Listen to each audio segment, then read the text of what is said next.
that on the chest of Duncan. Marcus Bontempelli, irresistible. The collect from Hunter and the bounce pass to Bontempelli, awesome, and Wallace out the back. He set the tone, Dangerfield, in the opening quarter, didn't he? Having another fine season.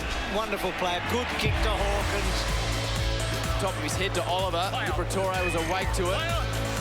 The ground, Bontempelli, an important boot. Bontempelli, 60 metres out. Look at that for a ball to Wallace.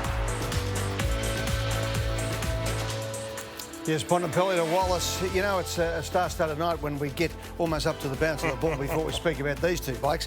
Bontempelli and Dangerfield in the midfield. Boys, take me through it. Well, we both know how good they are as players, but what gets me is the game goes to another level, and we just saw a little package there. When they're hitting kicks going inside 50, that does more for a team than getting your 30 possessions and looking fantastic out on the ground.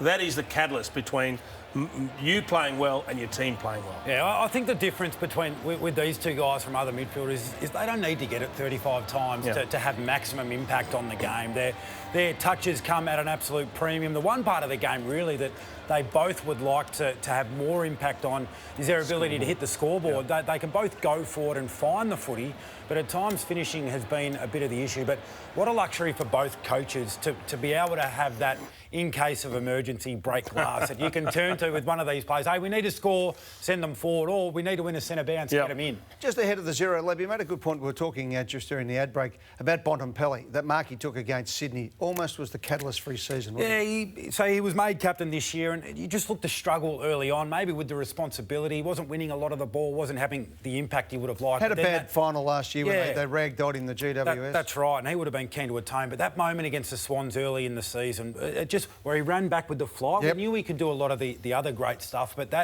I think that you thought of him differently after you saw him do that, and I wonder if his teammates didn't think the same. It was a great act. Let's go to the Xero Software and Accounting Lab now. And Xero, great company, great software, great accounting stuff that they've got going at the moment. And boys, it's the transition play for the Bulldogs that have made the difference when they start to go.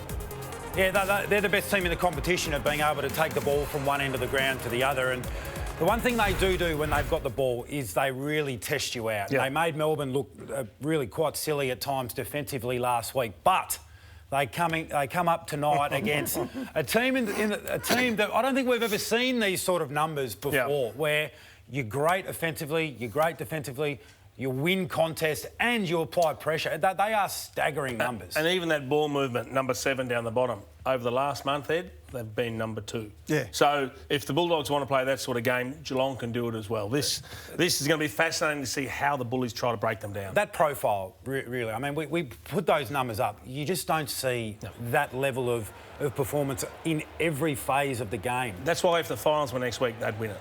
They'd be winning it. So Harry Taylor back. Good to have him back in the side. As you said, Zach Tui as well. Talk about another guy who can lace the ball out and go forward and stink a couple of goals as well. And forget about your personnel, Ed. When you're putting that sort of pressure on the opposition, you're going to win more games than not. Yeah, Chris Scott, his coaching this year, I think, has been incredible as well. So twice, this is the third time in the last month that Geelong have come up against a contender or a side that is threatening and looks quite dangerous. So they dismissed St Kilda by 10 goals. They did the same against Port Adelaide, and both of those games, Chris Scott just took away their weapons. So they got the game on their terms from the word go, and their ability to adapt from week to week. They always play a semblance of their game, but they're really good at being able to take away the opposition's strengths. So it'll be interesting to see what they do to the Dogs tonight. Of all the clubs in the competition, for whatever reason, I just think the synergy between Chris Scott and his senior players is stronger or better than any of the other teams. Chris Belichick. He's the master at nullifying the opposition's strengths. So Bont wins the toss. He's kicking to the right of screen.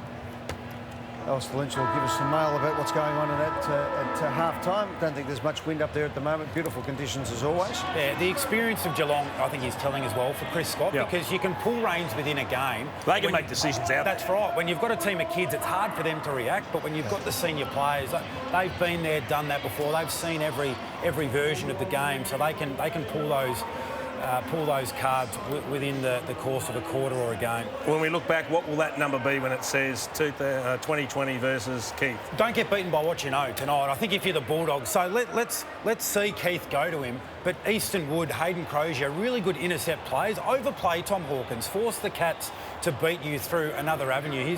He's accounting for about 30% of their goals at the moment, Tomahawk. So if you're sending 3 2v1 to him... Look at the size of the man. I mean, seriously, look at that man mountain.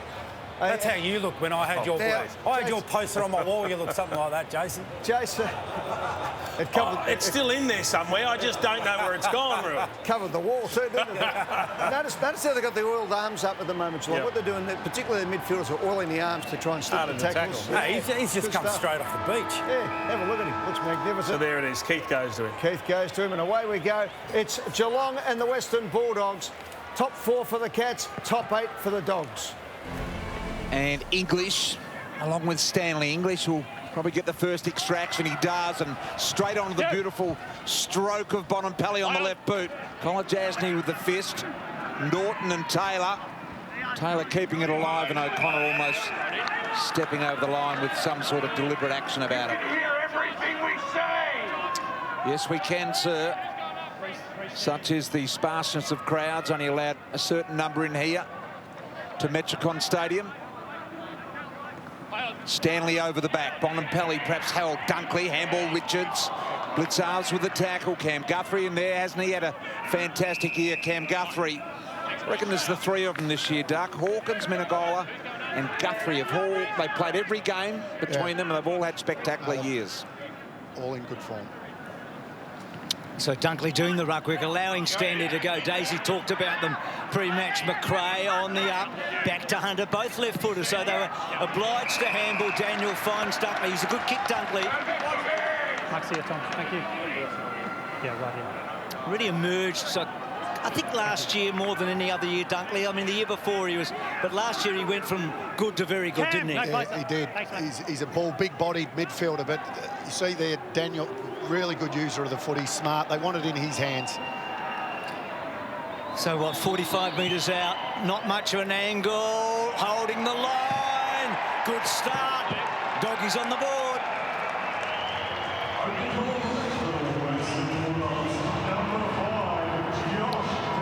Gee, we had a good look at accuracy last night, didn't we, BT, with Richmond? I mean, they hardly missed, and I love it when a team scores early from set shots. It just sets up the scenario for the evening. Absolutely does, and he's a pretty reliable kick, Dunkley. Got the job done, and it's the perfect start. There's skipper Bontempelli out of the middle, 1 entry, 1 goal.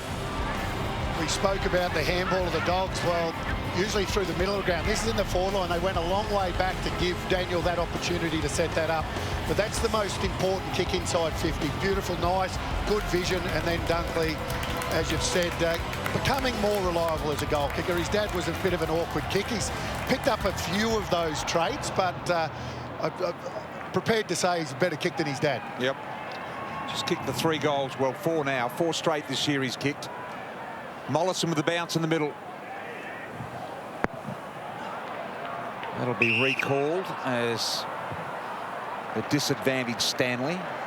Be very surprised if Geelong hadn't spoken about the effect of Caleb Daniel in the build-up to this game. So you'd think they'll want to get pressure on that kick that we saw before.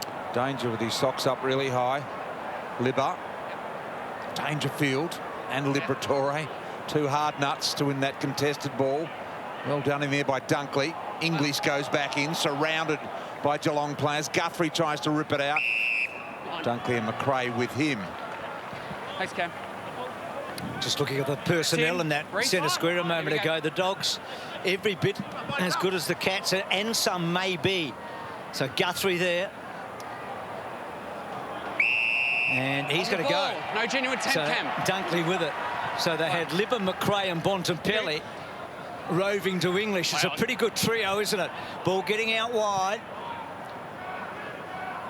Back from Blitzarves to Henry, and then Henry. So Geelong just a tiny bit cold, aren't they? Funny old start, Bruce. Yep. No attempt was the decision there from the umpire against Cam Guthrie. Richards. Strange start, a lot of quietness about it. Bruce, run over the shoulder, almost the free. McLean, Hunter needs to gather, does. Got one coming the right way, and Crozier kicks a lovely goal. Dogs off to a 2-goal start. Good stuff, went back and waited for an opportunity, unmarked play to come at the goal. Really similar build-up, wasn't it? Exactly the same. 2 or 3 handballs out the back. I mean, we've only got 2 to go off as a sample size, but prepared to go back to come forward. So we'll keep an eye on whether that's a trend and something they've identified in Geelong. Just winning it around the middle too, aren't they?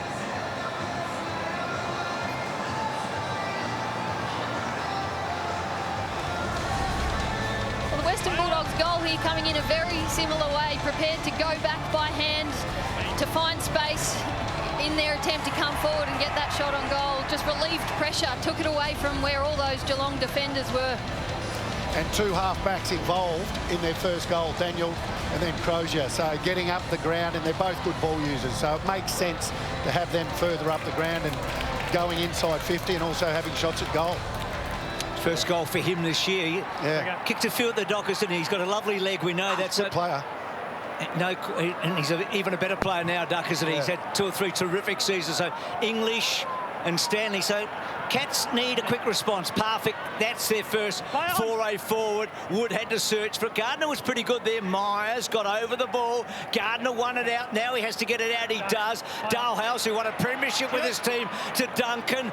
Duncan looking for Hawkins and just slightly overcooked, and you saw Tom say, just down a little lower. So Cats get a stoppage forward 50. Yeah, could have almost gone for goal himself then, Duncan. So the Cats first foray forward. Hawkins knocked down.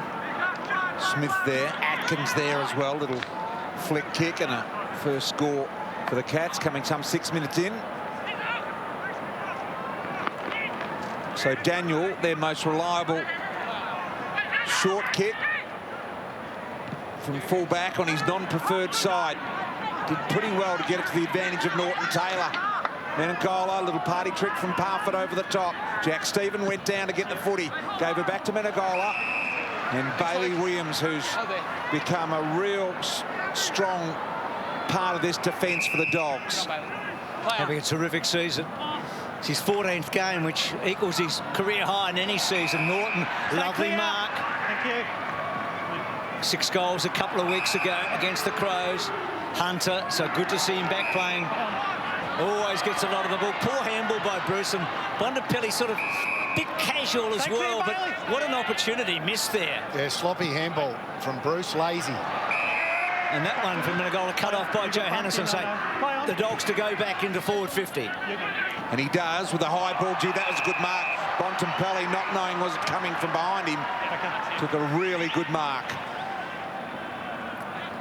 Have a look at this poor handball. That's just laziness. Got time and space to use that handball. And saw here when Bontempelli takes this mark, Daisy, wanted to give it off, because if he does have a weakness, it is this part of his game. He doesn't look comfortable when he's having set shots. So the first instinct then was to give it off. Now he's got to go back and kick a skipper's goal. So right behind him, and that's pretty nice. So Bontempelli, great start for the Dogs. They're 3 straight.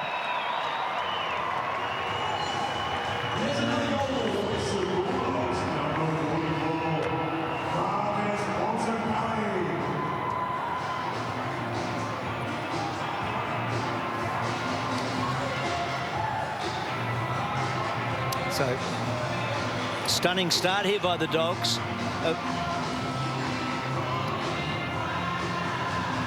So Geelong are going to have to play some catch-up footy, aren't they?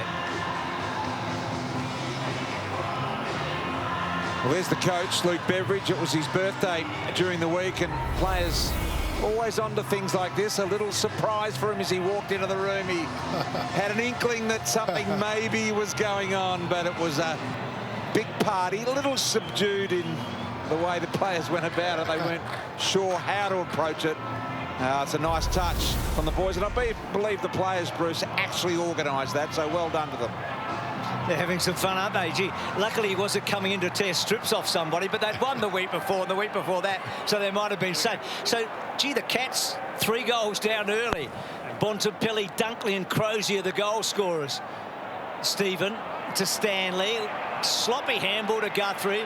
Hunter weaves his way through. Chris Scott's not going to like this. Lovely kick to Norton. With me, Harry. Harry, with me. Thank you. You can tell down here at ground level just how composed the Bulldogs are. At the moment, they're running at 100% by foot, where the Cats are going at 29. Just the composure. They've looked inside forward 50. They've had 4 or 5 marks inside forward 50 at this stage. So moving the ball is exactly what Luke Beveridge would have wanted.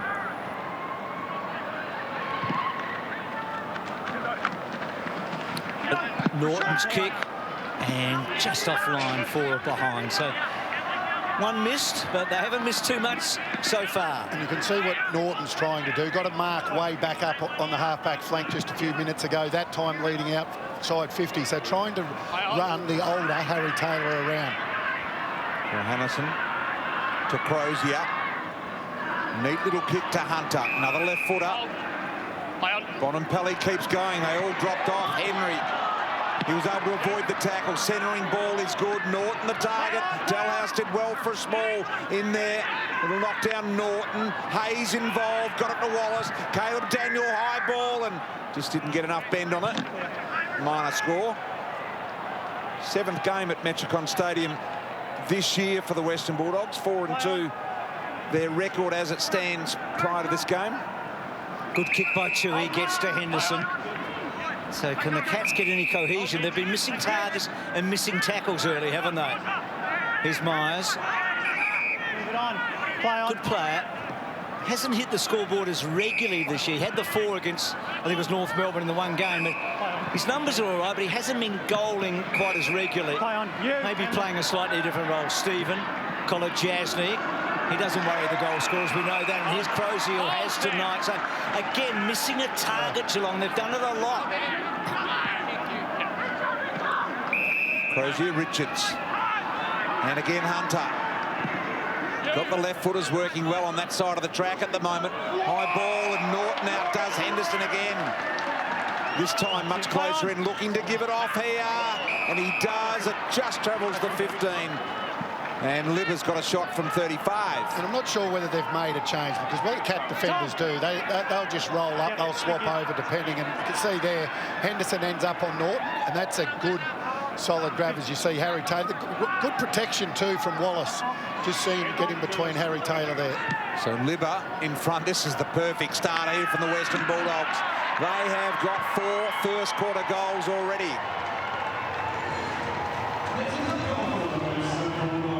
Four different goal kickers sorting through them for a 25-point lead with only 12 minutes played. The poor kicking from Geelong already proving to be a problem. It's the cornerstone of their game, really. That's where they get so much control. Came into the game #1 effective kicking team in the comp, but a few costly turnovers already.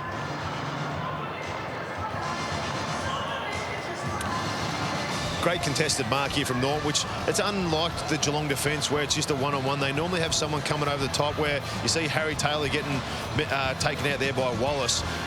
Perfect mark, but then he's had the composure to look inside, find the spare, and they go back and kick their 4th goal. But you're right, Daisy, what I've been saying with the ball movement. Geelong coming out of defence doesn't look like what they normally do. They're normally hitting targets, running, carrying, and getting into Hawkins. But the Bulldogs' defence, mix that with their composure going inside 50, are looking really good at the moment.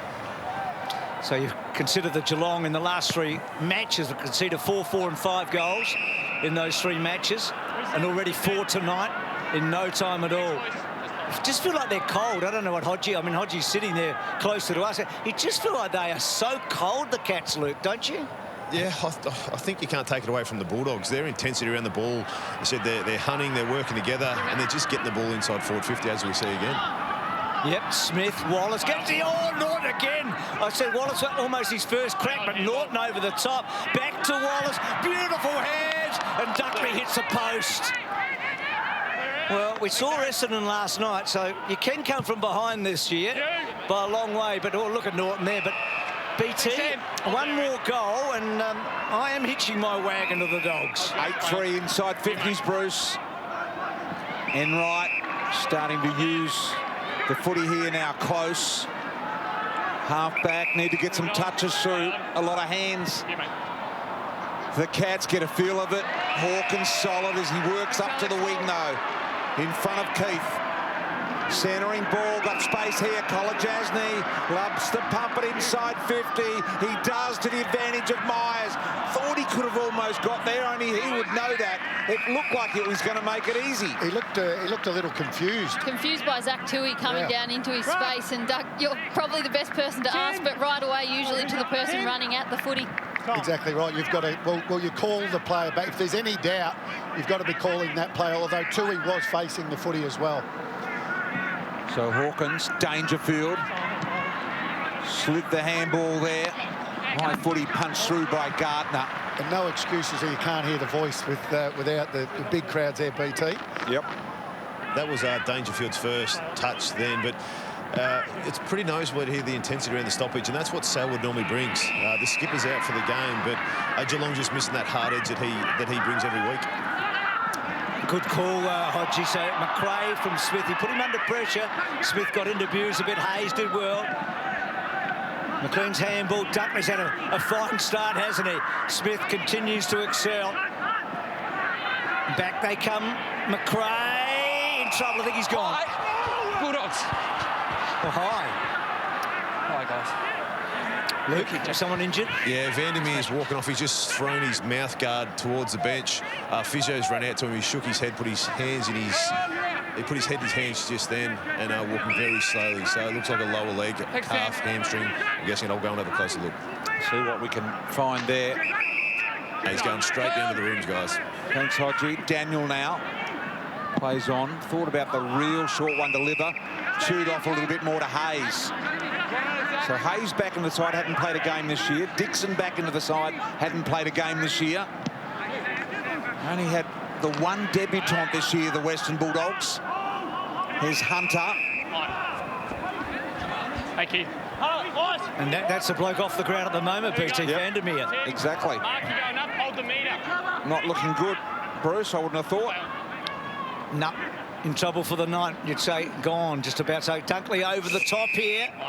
And another stoppage. Here we got Tim, Mark. English, Blitzars, Guthrie. In the end, just couldn't quite get a handle on, so he had to go towards the line. Hunter's been prolific early, dangerous kick. Oh, well done there by Bruce, the half volley, then Buse to Stewart, to Guthrie, well-weighted handball, and then off a step Duncan, probably just wants the line. Well done by Keith, and then whacks it back in. Where's Norton? No, it was English in the front spot. Hunter, still with Hunter, goes back to McRae, and then McRae just misses Smith, but great pressure from the Dogs. Yeah, real theme. They're getting repeat entries, but that theme to spit the ball out the back to give themselves time and space to get on shot on goal. And what they're also doing, the Dogs, they're isolating the Cat defenders. So they're getting one-on-ones, something the Cats, well, they like to get that third man up and support one another. Here's the Dunkley Blitzarves duel in the ruck. Kick it, back here. Part of the reason they're getting one-on-ones too is those turnovers. You just get no time at all to be able to get numbers back, get settled. So that's why they're looking uncharacteristically at sea at times. So Duncan, Guthrie, Henderson. Being pushed back here, the Cats. Dogs really good at getting across the ground in this defensive transition. Can they go back the other way now?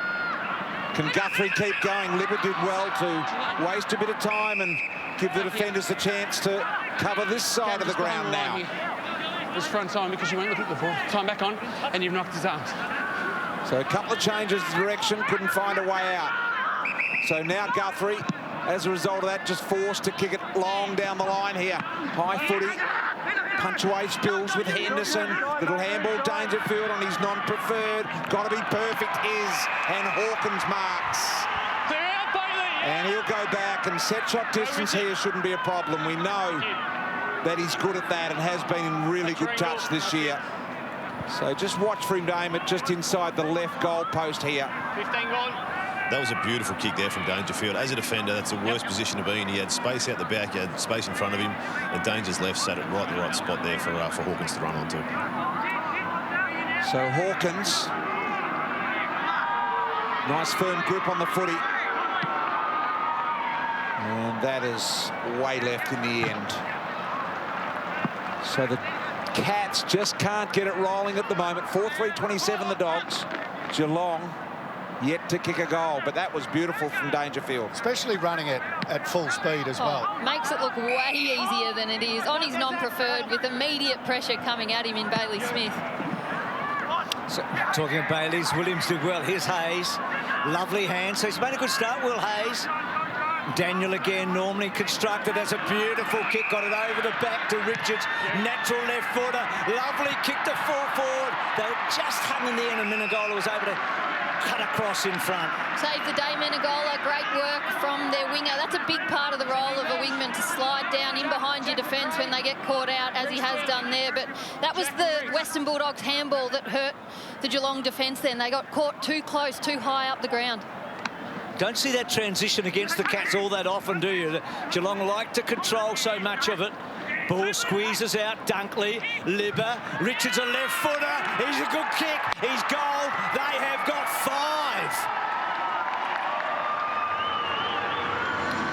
And Daisy, press that record of yours. Handball back to go forward. They have done it so effectively, haven't they? Yeah, you wonder whether it's a plan or whether just because the pressure hasn't been there and maybe Geelong a little bit off their game in terms of manning up at the top of the 50 there, they're doing it because the opportunity's there.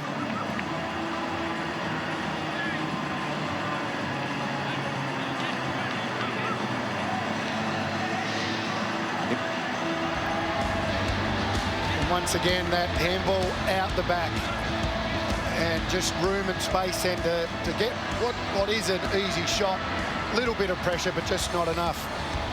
That's a good finish. It was from Ed Richards, so they kicked their 5th goal, and that has got the fans up and about in the Toyota fan zone.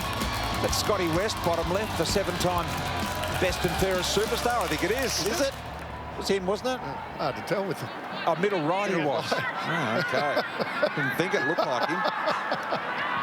Anyway, he was there somewhere, apparently. Simon Meredith. Bontempelli. Stephen.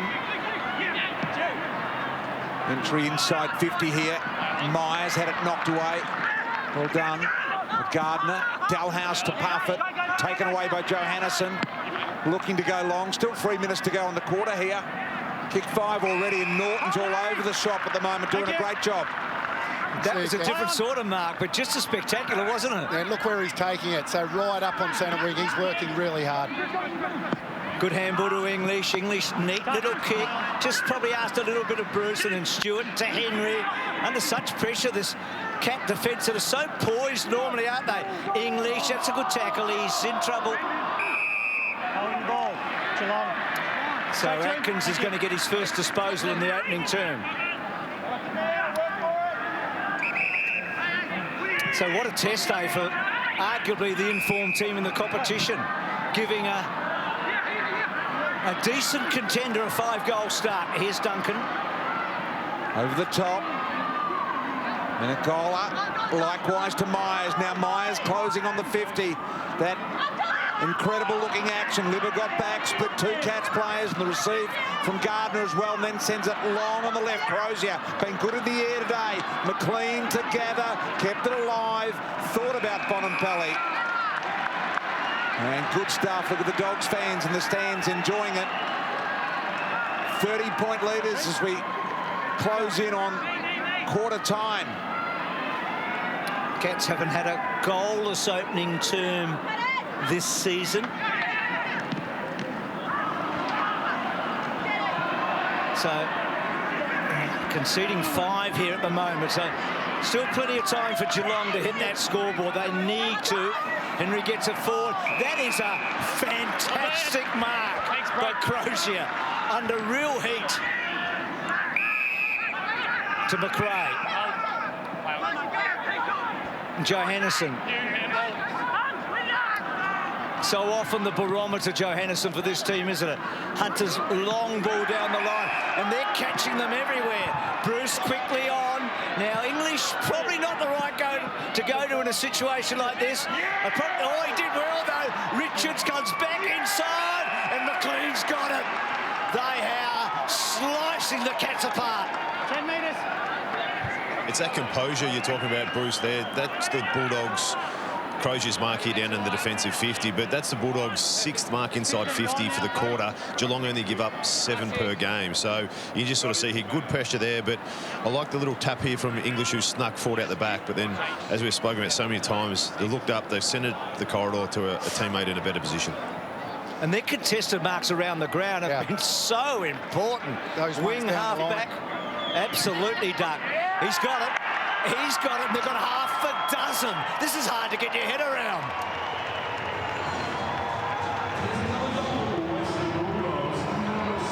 Anyone want to change their tip?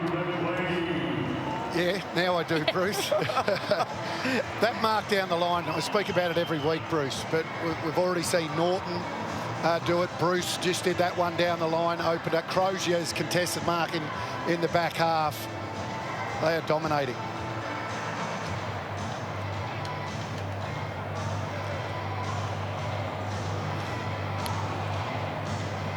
'16, eh? 2016. We knew tonight was going to define the Bulldogs this season one way or the other. It's a long way to go, but right now,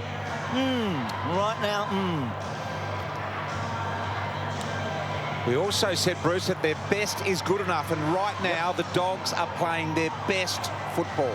We're seeing their best, aren't we? That handball game just chopping Geelong up.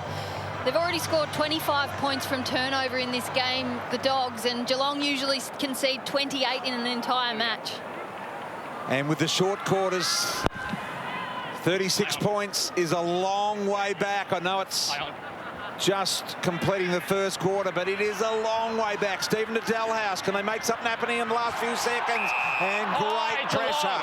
Too high. Hold. But you love the ferocity and the intensity by Wood.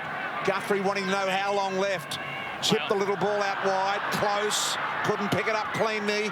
Got around Hunter. Was able to keep the arms free. Dalhouse quick. Gave it to Menengola. High ball. Will the mark count? Or will the siren sound?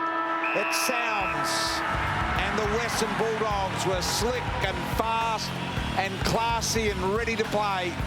6 first quarter goals. 6 goals, 3, 39. The Cats just 3 behinds.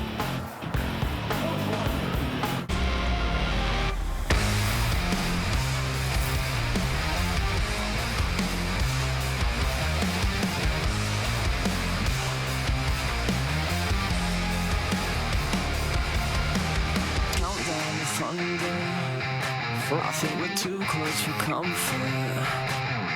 Friday night football, and the Western Bulldogs off to a flying start. 36 points, they kicked 6 goals in that first quarter, and Chris Scott came out, and he's quite mild there, but it was a little more heated than that earlier on in the break as well. So he's given them a nice old talking to. Will it react and hit a chord with them? We're about to find out. We've got to go down to Luke Hodge, who's got Mitch Duncan with him.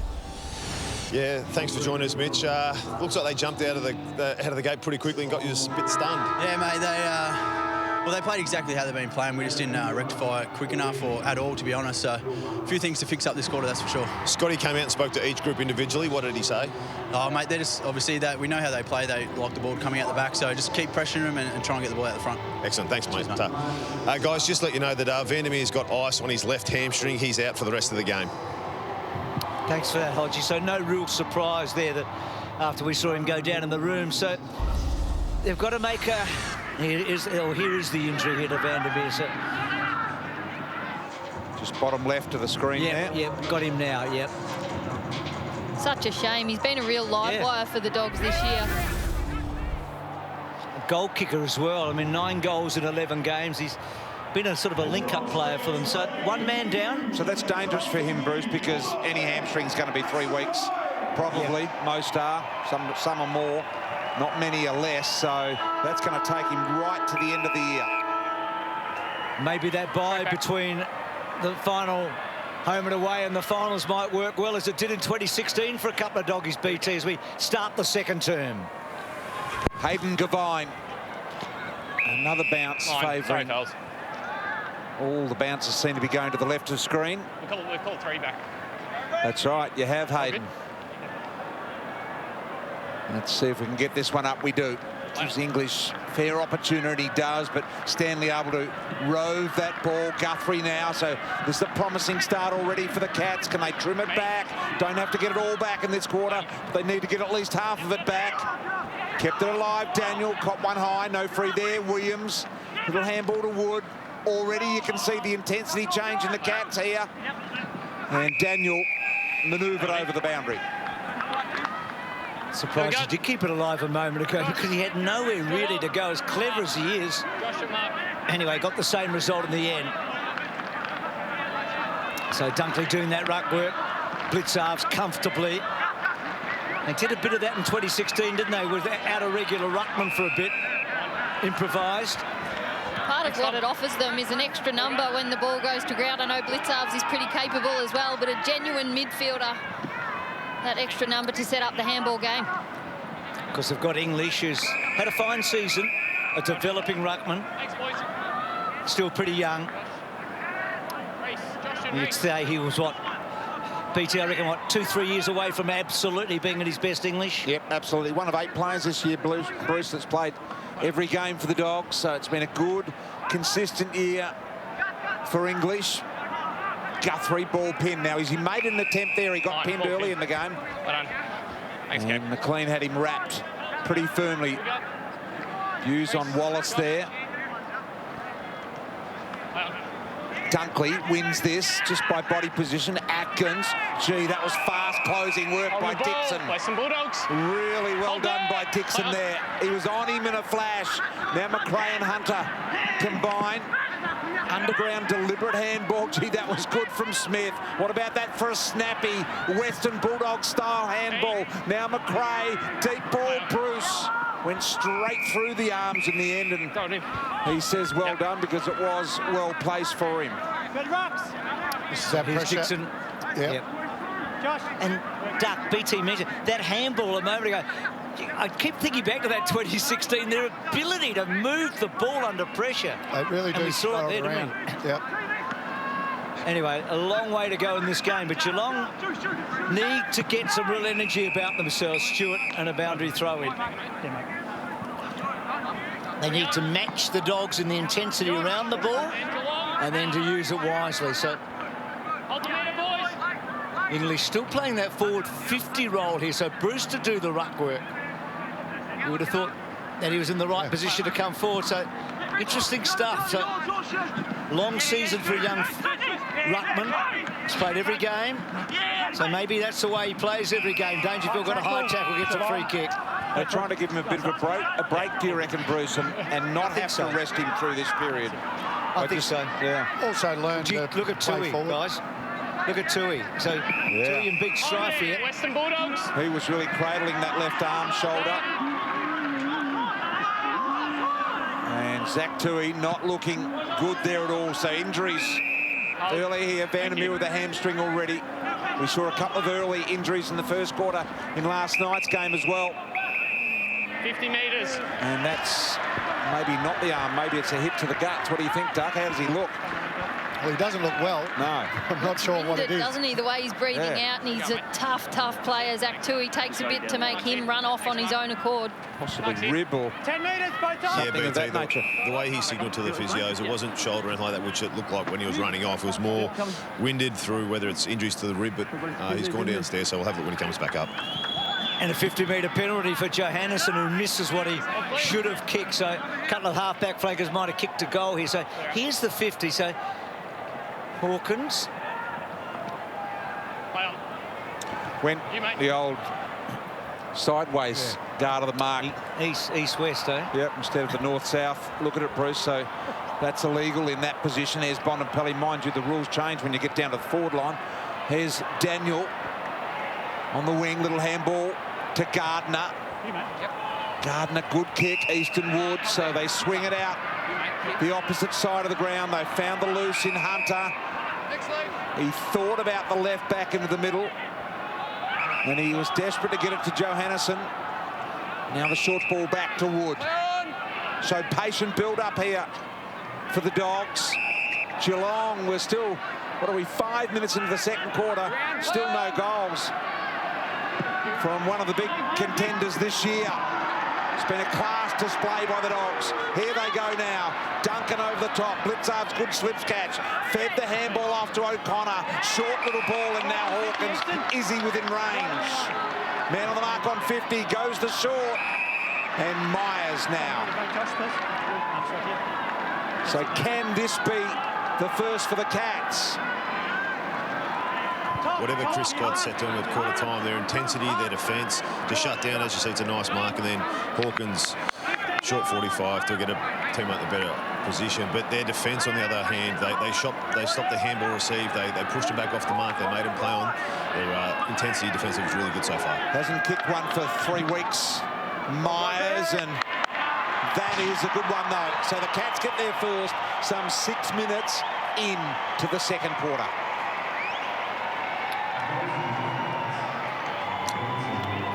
BT Hodgie so right, and it's the first time they've stopped the Dogs going forward there. You know, Wood to Hunter, back to Wood. They were playing a role that, yeah, exactly. So Geelong were well set up for the first time really tonight, and they got the turnover and were rewarded in the end, weren't they?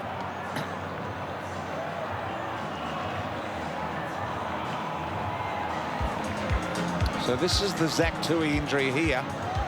McRae got him right in the midriff with that tackle, I think. And look at him, couldn't take any further part, desperate to get back in the action. Knew straight away he was sucking in the big ones, and then Myers was able to finish with that unusual kick. So unusual, that kicking style, isn't it? When he's in that on that right-hand side, when he's having shots, really hard to kick as we have a look at Tui. Tui's just come back out then with the doctor. They gave him the thumbs up, so he's obviously gone in there, probably done an assessment to see if there's any broken ribs or anything like that, but he's come out there and he's looking good to go back on. Rarely misses, doesn't he? So he's a tough hombre. Went a half a dozen seasons without missing a match at one stage. So as a blue end cat, good tackle by McLean. He's a tough bugger. He just turned around, gave the nod and said, I'm ready to go. So he's got no issue now.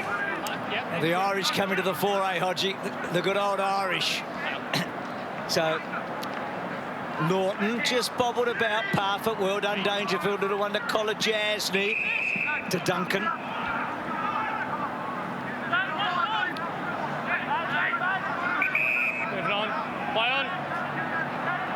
Geelong don't mind this normally, but they're a long way back, but they like to play a controlled, slow game. And BT, Paddy starting to work his way into it, isn't he? Yep. 7th touch there, Bruce. Slides this one down the line. Stanley should mark this. English gets in the way. Crozier. Williams to Hunter, who's doing a good job. Letting all possession getters on the ground. Lockie Hunter at the moment getting plenty of the footy. 14th touch already. English, if he can find Gardner now, that's been a long time in the air. He just bowled into Myers. Myers got it back from Rowan. Great vision. Henry's able to mark on 50. Taylor's wide and Rowan wants it in the goal square.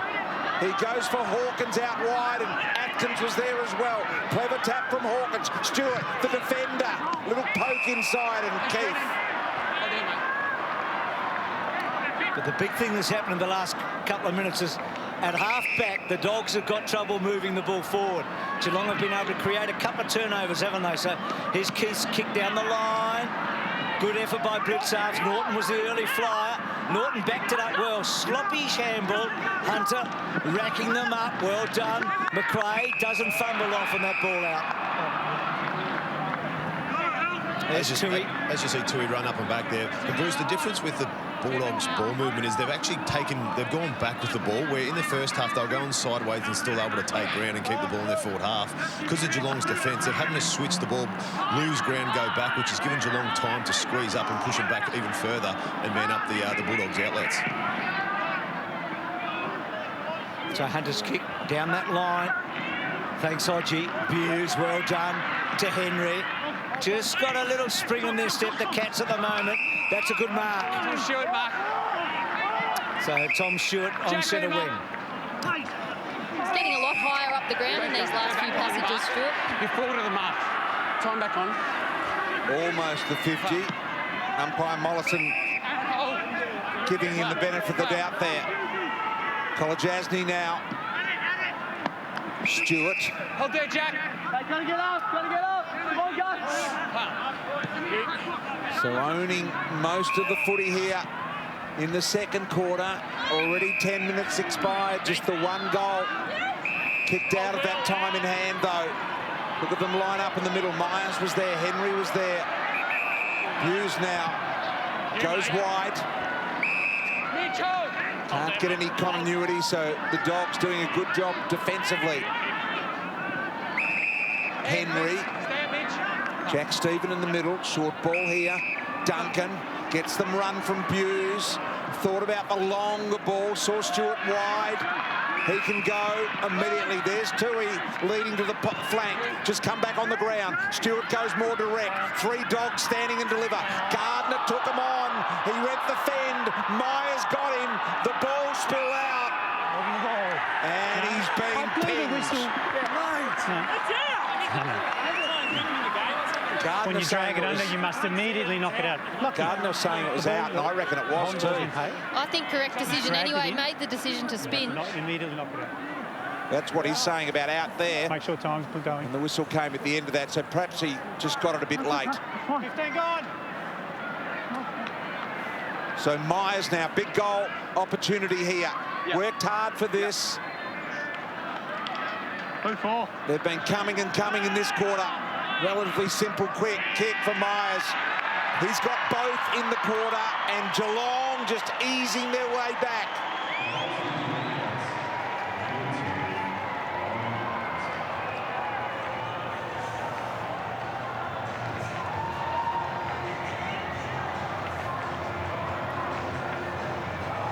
Good stuff from Myers, applying the pressure there.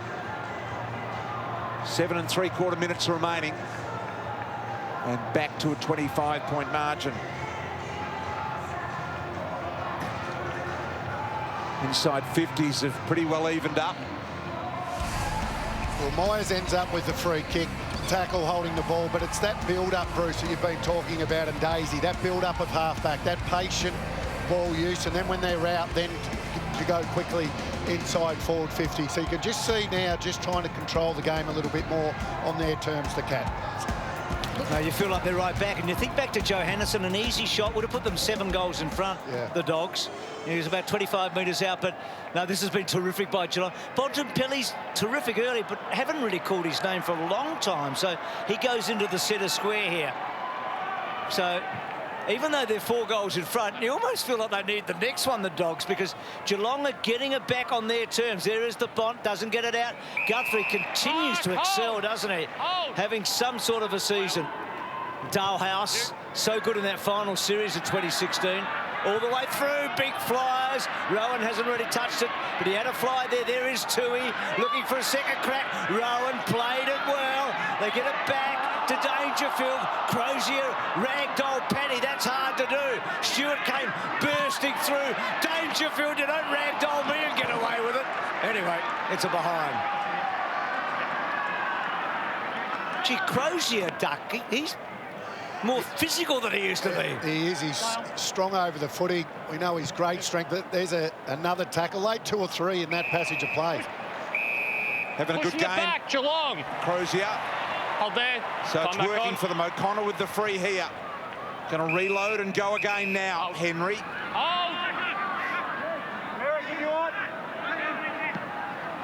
Stewart. Look how compressed they are. This is the back line. Shifting the ball across the centre line here. Stewart to Kolodjasny. Yet to kick a goal in his career. Kolodjasny is a deep defender. He's been getting closer and closer every week. Out the back door, Stanley. I think it's there. 3 in a row in the second quarter, and the Cats are back in business.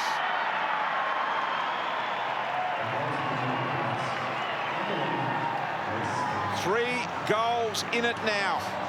And the Cats doing all of the attacking. They are owning the footy here in the second quarter. Definitely regained control, and see it there, they're just continuously shifting the ball. Every time they move it sideways, the Western Bulldogs defence has to adjust. That's the benefit of moving the ball around like Geelong did then.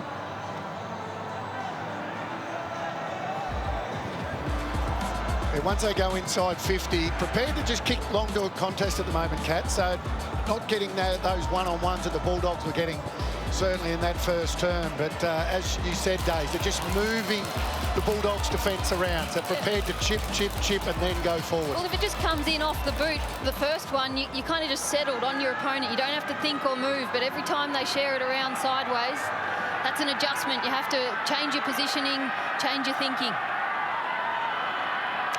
So, terrific comeback by Geelong. Stanley's been a good goal scorer, we know that. He's been a fine player, the former Saint. And now the Dogs do have to dig in.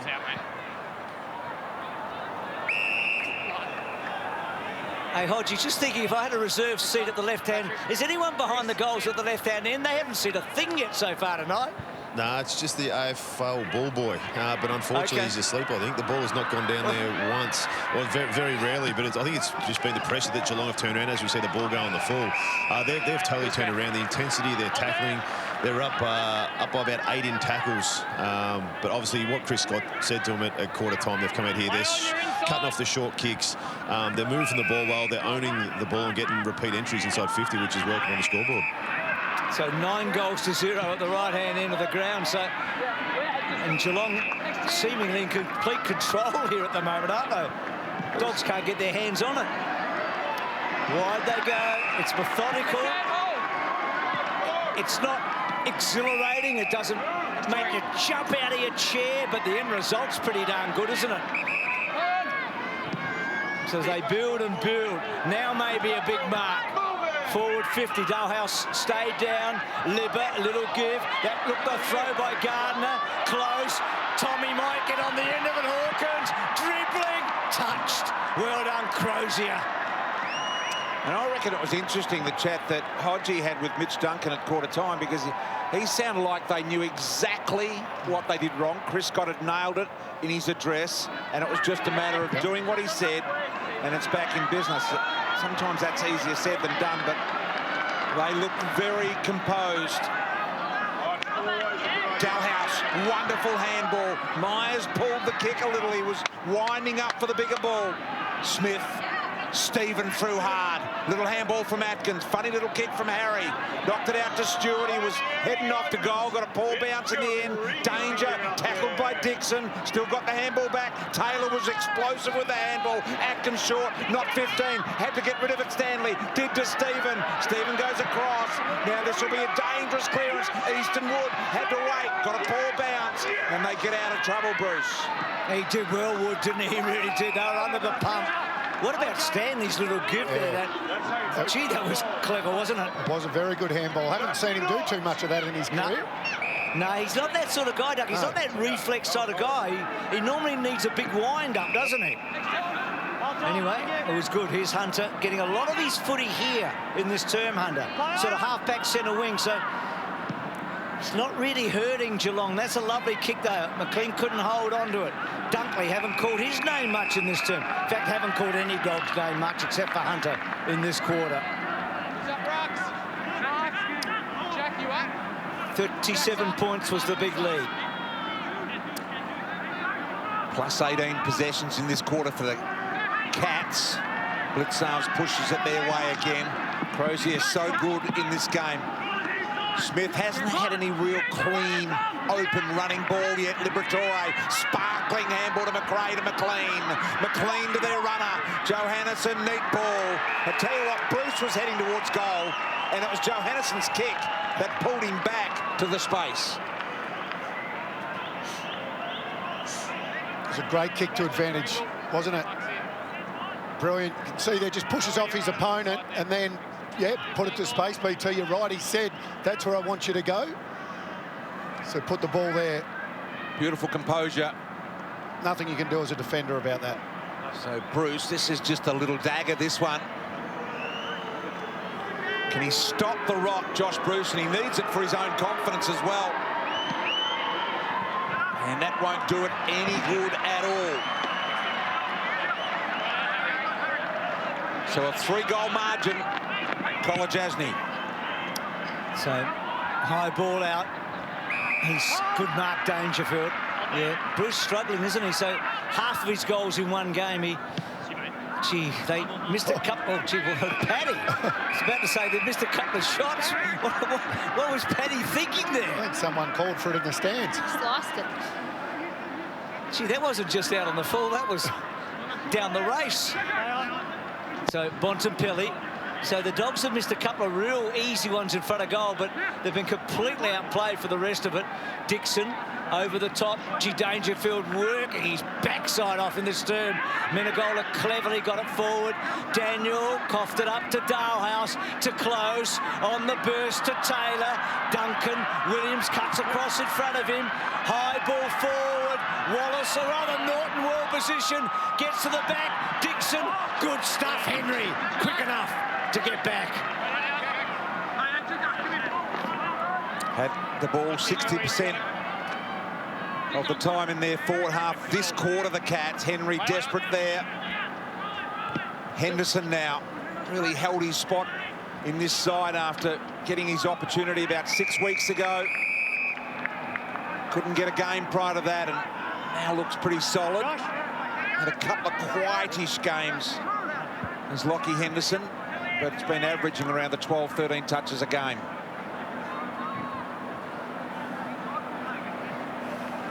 Blitzarves, Dunkley, and that little off-Broadway ruck duel.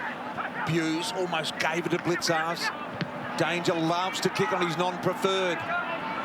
Love to know the breakdown over his career on that. Has a lot on his wrong side. Daniel to Williams. Williams to Smith. That's it. Turns on the accelerator. Had to be cut off because Close closed him down. And now out wide they go. Here comes Tui. Did well. Johannesson doesn't know where it's gone. Tui gets back up. Out. You can feel it. You can feel the pain. It's probably starting to wear off a little. And the Dogs live to fight another day. Smith's work rate there to get across. That was unbelievable. Really worked hard then, Smith. Saved the goal. I reckon he saved Johannesson's blushes a bit too, to be honest. Yeah. High tackle, Geelong. Gee, that was straight lining the footy, Bruce, wasn't it? Yeah. 11th disposal, BT Dangerfield this term. He's just dug in. He's just dug in like he did against Brisbane that night. He's just taken the bit between his teeth. Gee, he thought about the barrel there for a minute. Well, this is, we always talk, he's not a great set shot, we know that, but this might not be beyond him. It's high, it wasn't quite there. But what a quarter of footy he's played. That's the Telstra tracker for Paddy. Getting it from half back to half forward. Hold there. Right, Gary. So just under 25 seconds here to survive. The Western Bulldogs done well. They only needed the Cats, I said at the start of the quarter, to get half the margin trimmed back, and they've pretty well done that after a disastrous first quarter. Parfitt been quietish in this game. High footy. Rowan's got to beat 3, and Easton Wood with a superb defensive spoil. Back here. Rux, who's up? Rux. Josh Dunkley. So right on half-time. Perfectly set up, Josh the match, isn't Dunkley, it? Tom Hawkins. The slight underdog leading, but that lead being eroded rather rapidly by a team that's going as well as anybody.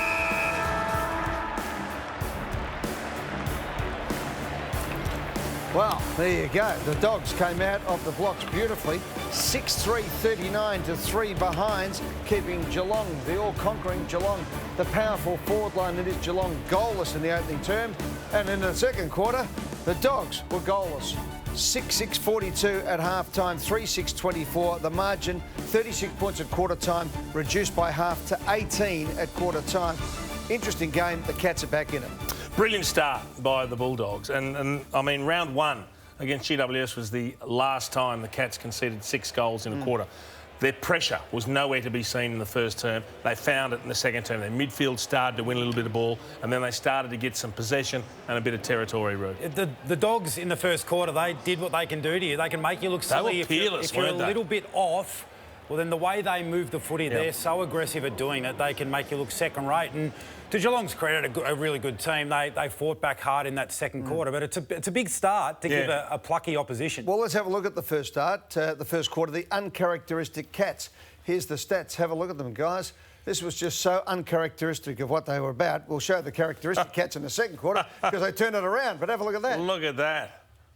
Everything is just close to their worst performance of the season. Basically everything they want to do went wrong. Yeah, the pressure was the one that stood out, really, wasn't it? I mean, that allowed the Dogs to move the ball they wanted to. Yeah, absolutely. So when a team's controlling the football and you can't find them, that makes it basically impossible to apply pressure. We went through the stats and how it all works the other day. So the kick mark game and the uncontested handball game, if you're not there and in their face, you're always going to look pretty ordinary on that scale. So 9 goals to none. To the right of screen. It's unbelievable. There's no win. It's just 9 goals to none.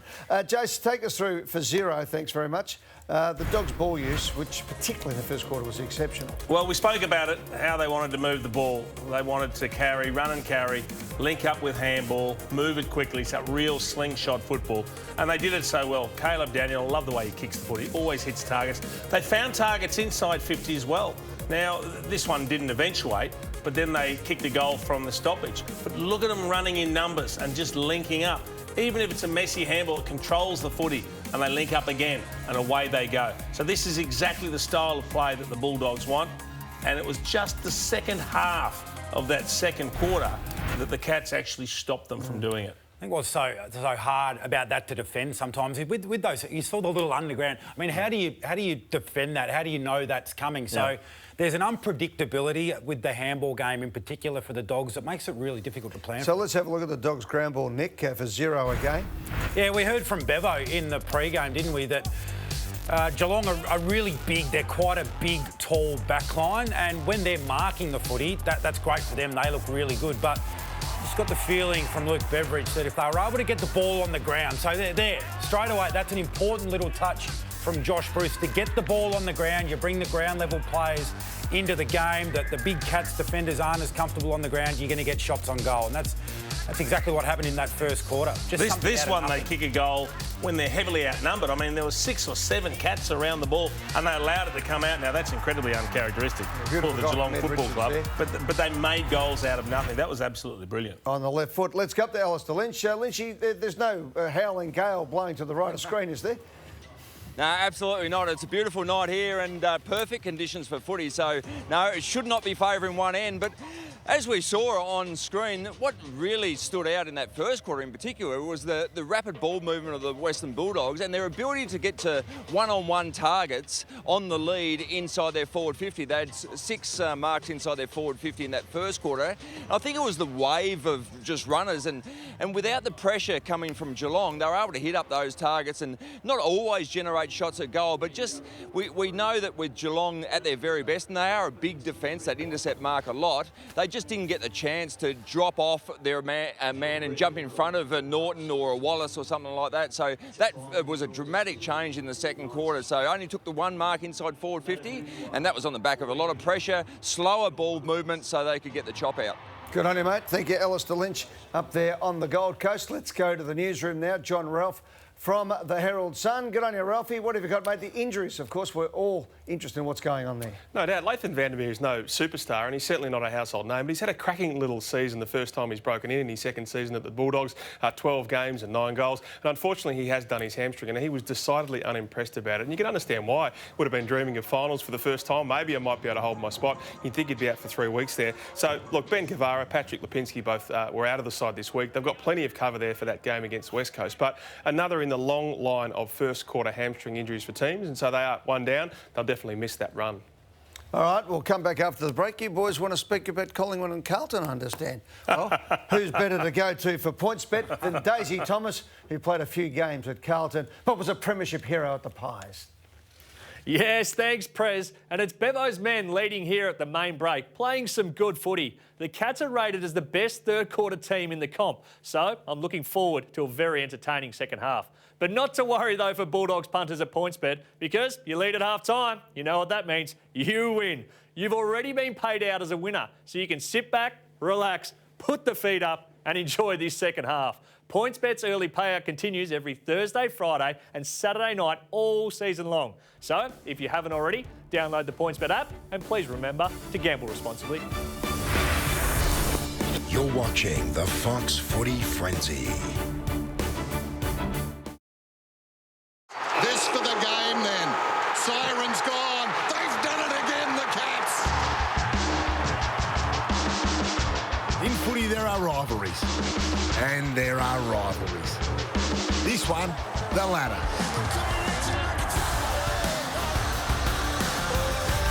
Carlton, Collingwood. Smacking on since 1897. 6 grand finals, no sign of slowing down. Have a look at this, a little bit of a rocket. It's generational. Sergio Silvani first cross pass with Collingwood back in 1958. His son Stephen, a Blues legend. Serge's grandkids Jack and Ben continue the legacy 62 years later. Footy blood running right through him. He kicks the goal. Tony Shaw, premiership captain. His nephew Heath won a flag too. Dacos keeps it in. Josh Dacos can make the ball talk. Just like his old man Peter, the Macedonian marvel. Speaking of nicknames, they've had a few. Like Dominator, Sticks, Cooter, the Flying Doormat, or Pants, Neon Leon, BT, and Fabulous Phil. It's white collar versus blue collar. You're either Diesel or Bucks, Cripper or Pendles, Fez or Clokey, Eddie or Eddie. Harms was either in or he was out.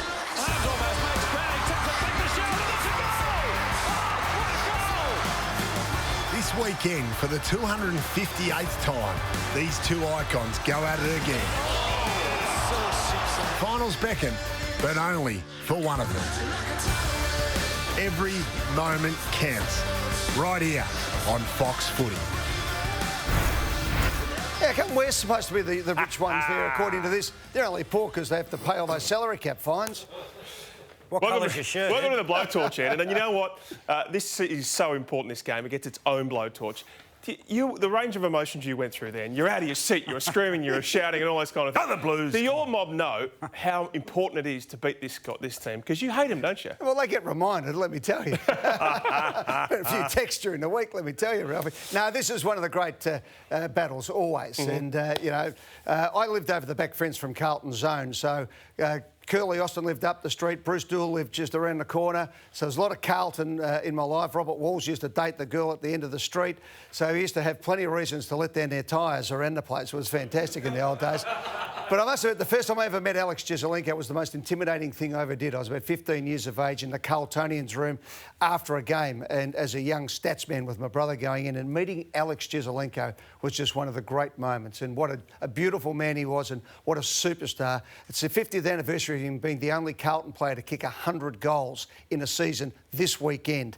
So it's amazing stuff. And do you know, guys, in the history of the AFL, 257 games, it's 127 wins to Carlton and 126 to Collingwood with 4 draws going into this game this weekend. So, no, I haven't really thought about it much at all. Hey, Jace, we start with you. So what can Collingwood do to spark themselves? What can Nathan Buckley do? Is it Darcy Moore forward? Is it Jaden Stevenson into the side, off half-back? Can he pull a rabbit out of his hat? Now, for me, that's not going to do anything. I mean, moving someone out of position, it might be a quick fix for half a game. But the fact is they've got a lot of players that aren't playing well. And it takes one really good performance to turn form and confidence around. I know they're missing a heap of players, but if they can put in one good performance, the players can get their lift back. But whether it's going to happen or not, I'm just starting to get a little bit worried about them. And I did grow up barracking for the Blues, and I enjoyed watching them smack the Pies. So you want to see that goal smashing, don't you? I so do too. Ed, Josh Dacos, 22 touches last week, a goal. How important is it for you in a corporate world to have the likes of Dacos and Brown and obviously more in Forget the corporate world, mate. I want to put the duffel coat on, put the numbers on the back. It's fantastic. It's great. I mean, I grew up watching, all those games. When Tuddy went through and cleaned up, I think it might have been Trevor Keogh in that game at Victoria Park, and you see Robbie Walls come in behind. It was always on. I can think of another 10 games like that. The 1978 first semi-final at the MCG where Fabulous Phil was running amok and got reported, and we put Carlton out of the finals that year. Then they came back and beat us in the 79 grand final. All those great games. There's been great battles over the years. The day that I got on the train at Richmond Station after that 78 final, and as the silver doors shut, this Carlton bloke reached in. I was a young 11, 12-year-old, and he grabbed my beanie off my head and pulled it off and threw it under the train. And as the train just pulled out, a tear glistened in my eye until I saw a number of black and white hooped arms just going over the top. And I thought, this is my club! This is my club! Give it to that Carlton so-and-so. And you've been hunting him down ever since, haven't you? You wouldn't believe how long it took me to shoplift that beanie. So, Nick, Carlton are flying right now. They've got weapons apart from Patrick Cripps. Does Collingwood try and take away those weapons? Jack Martin at half forward, Sam Walsh off the wing. Yeah, they will. They'll try to take them away, but they'll try to do that organically with their own game style. Let's not forget, the start of the year, we were talking about Collingwood putting together one of the great defensive seasons of all time. So clearly Jeremy Howe's gone out of that lineup. Moore's been out for a period. They've been unsettled. I think for Bucks, 95% of his focus is on getting their game back because they haven't looked the same over the past 6 weeks, really. So that's got to be the number one job for him. So Brody Mychek comes back into this team. Does Mason Cox hold on to his spot? Selection obviously tomorrow night. I think he does. Yeah, I think he does just to straighten them up. So I think you still want that big, deep target. At times last week, it looked like he was still in the habit of leading. Remember, his best footy was when he was playing a bit more stand and deliver and then being able to run and launch at the footy. So Mychek, the workhorse up the ground, Cox a bit deeper. Jason, put your duffel coat on. Do you believe in Carlton? Do I believe in them? Not yet. I believe in the direction they're heading. That belief hasn't materialised this season, but I think they're certainly heading in the right direction. So if you're a Blues fan out there, stick fat. A lot of people have jumped off Collingwood. Do you blokes believe they can still win the flag? Not this year. No, not at the moment. Sorry, Ed, not this year. Not at the moment. What if they can get back Jordan to go in round 16 and a couple of their stars? If the facts change, then you can change your opinion. But right now, as it sits right now, I think that's a long way away. They're still going to be coming from a long way back too. Lucky we've got a true believer in Eddie Maguire. No, there is a light at the end of the tunnel for Carlton. There's no doubt about it. It's called the Collingwood Express. It comes on Sunday. We'll take a break. We'll be back right after this with the second half of Geelong and the Western Bulldogs. Go Pies! Scary. Yeah. AFL 360, they can talk all about it as much as you like. Jared and Robbo, and there he is, the coach. And that bloke. All right, I'll focus up again. We'll be back, unbiased as always, after this on Fox Footy.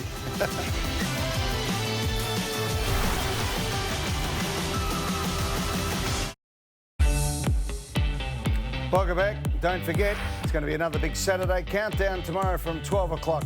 The build-up to the weekend's other games, and of course, all the news of the week with Derm and Robbo, Kingy and Hutto. Saturday countdown live from 12 o'clock. All right, boys, let's get back to this game. Vital game between the Bulldogs and the Cats. The Cats' second quarter, a lot better. It was a lot better. It needed to be because they were under the pump big time. I think Bulldogs had everything in their favour in the first term. We look at some of the numbers.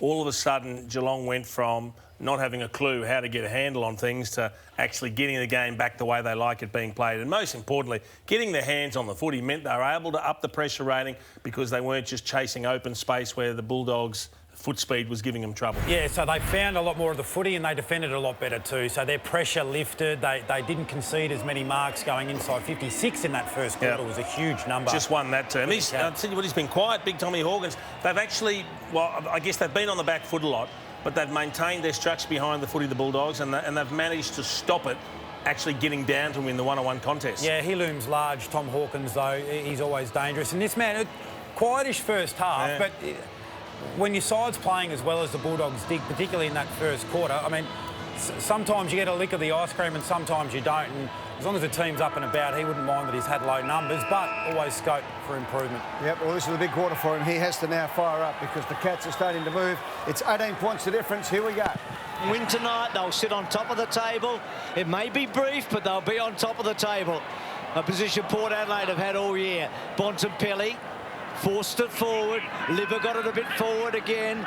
Stewart's been terrific. Blitzarves, well done. Parfitt, and here he goes again, Paddy. Lovely looking kick to Myers. Just hung a bit, and Gardner was able to pick it off. Duncan tapped it forward.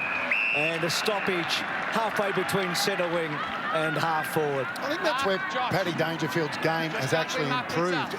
In that situation, he'd often just blaze away. I think he's kicking the ball better to his teammates. Fall to the footy now. Has been the one little tag on him, hasn't it? Precise kicking. Here's Wallace. It's funny, they used to say that about Nathan Buckley as well, didn't they? That, you know, kicked it long, and I think he got much better as well. So both of them superstars of the game, and both still able to improve. Giving the rap, and he turns it over. Stuck it down the throat of Williams. Play on, go ball! Play on! Hunter. High footy to Norton. Had the perfect set, and Parfitt knew he had to be the step ladder, and he was. Just had to absorb it. Been a quietish night for Parfitt tonight. You're disappointed, Norton. Got to hold those ones. Had his hands to a few balls that just let slip out tonight. Knocked down Guthrie. Blitzarves bundle off the ball by Dunkley. Has been everywhere he's been tonight. Parfitt, little up and under kick too. He has got to absorb the punishment again, and he's hurt again too. He's copped another whack to the guts. He's been battered from pillar to post, and Bruce is wrapped up in a bear-hugging tackle by Henderson. And not feeling the best at the moment, Zach Tui, that is for sure. He is as tough as nails, this guy. He sure is. Get up, we know that. Libba to McLean. Hunter's left footer, not sure why he didn't have a ping there. Williams' high ball to fall forward. Here's Norton, he's got it. On the chest, so to speak. There's Tui again in that similar area. And you're right, Duck, with Norton, he caught everything in the first quarter. I remember a mark he missed. There we go, with Tui. Split his eye, Bruce. Geelong. Yep. Left eye, I think it is. As we have a look at Norton, the thing, and this is why we all like this young fella, he throws himself at everything. He attacks the footy in the air, doesn't matter where it is, and eventually he'll clunk most of these. That's a good, solid mark. Looks a bit like Jeff Horn, doesn't he? 4 contested marks for this guy, Bruce, already. He's a presence, and he gets it home. So, gee, it's a good end for kicking goals tonight, the right of screen.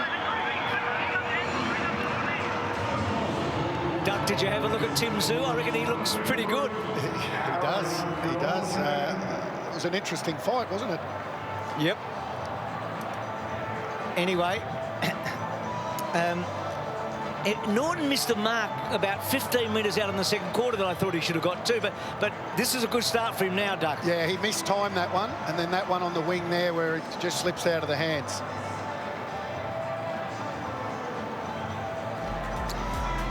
These are both of Tui's hits tonight. One in the ribs, which saw him go off and have to go down the ribs and probably get a little jab there. And then this one tonight, some accidental damage from perhaps Gary Rowan's arm there.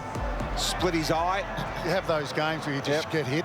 Can't do a thing wrong. And he's had a couple of other little minor ones along the way as well. So he's not feeling good at the moment. Can't avoid it. So ready to go. Good start here for the Dogs to get it back to 24. Here we go. Bontempelli and Dangerfield on each other.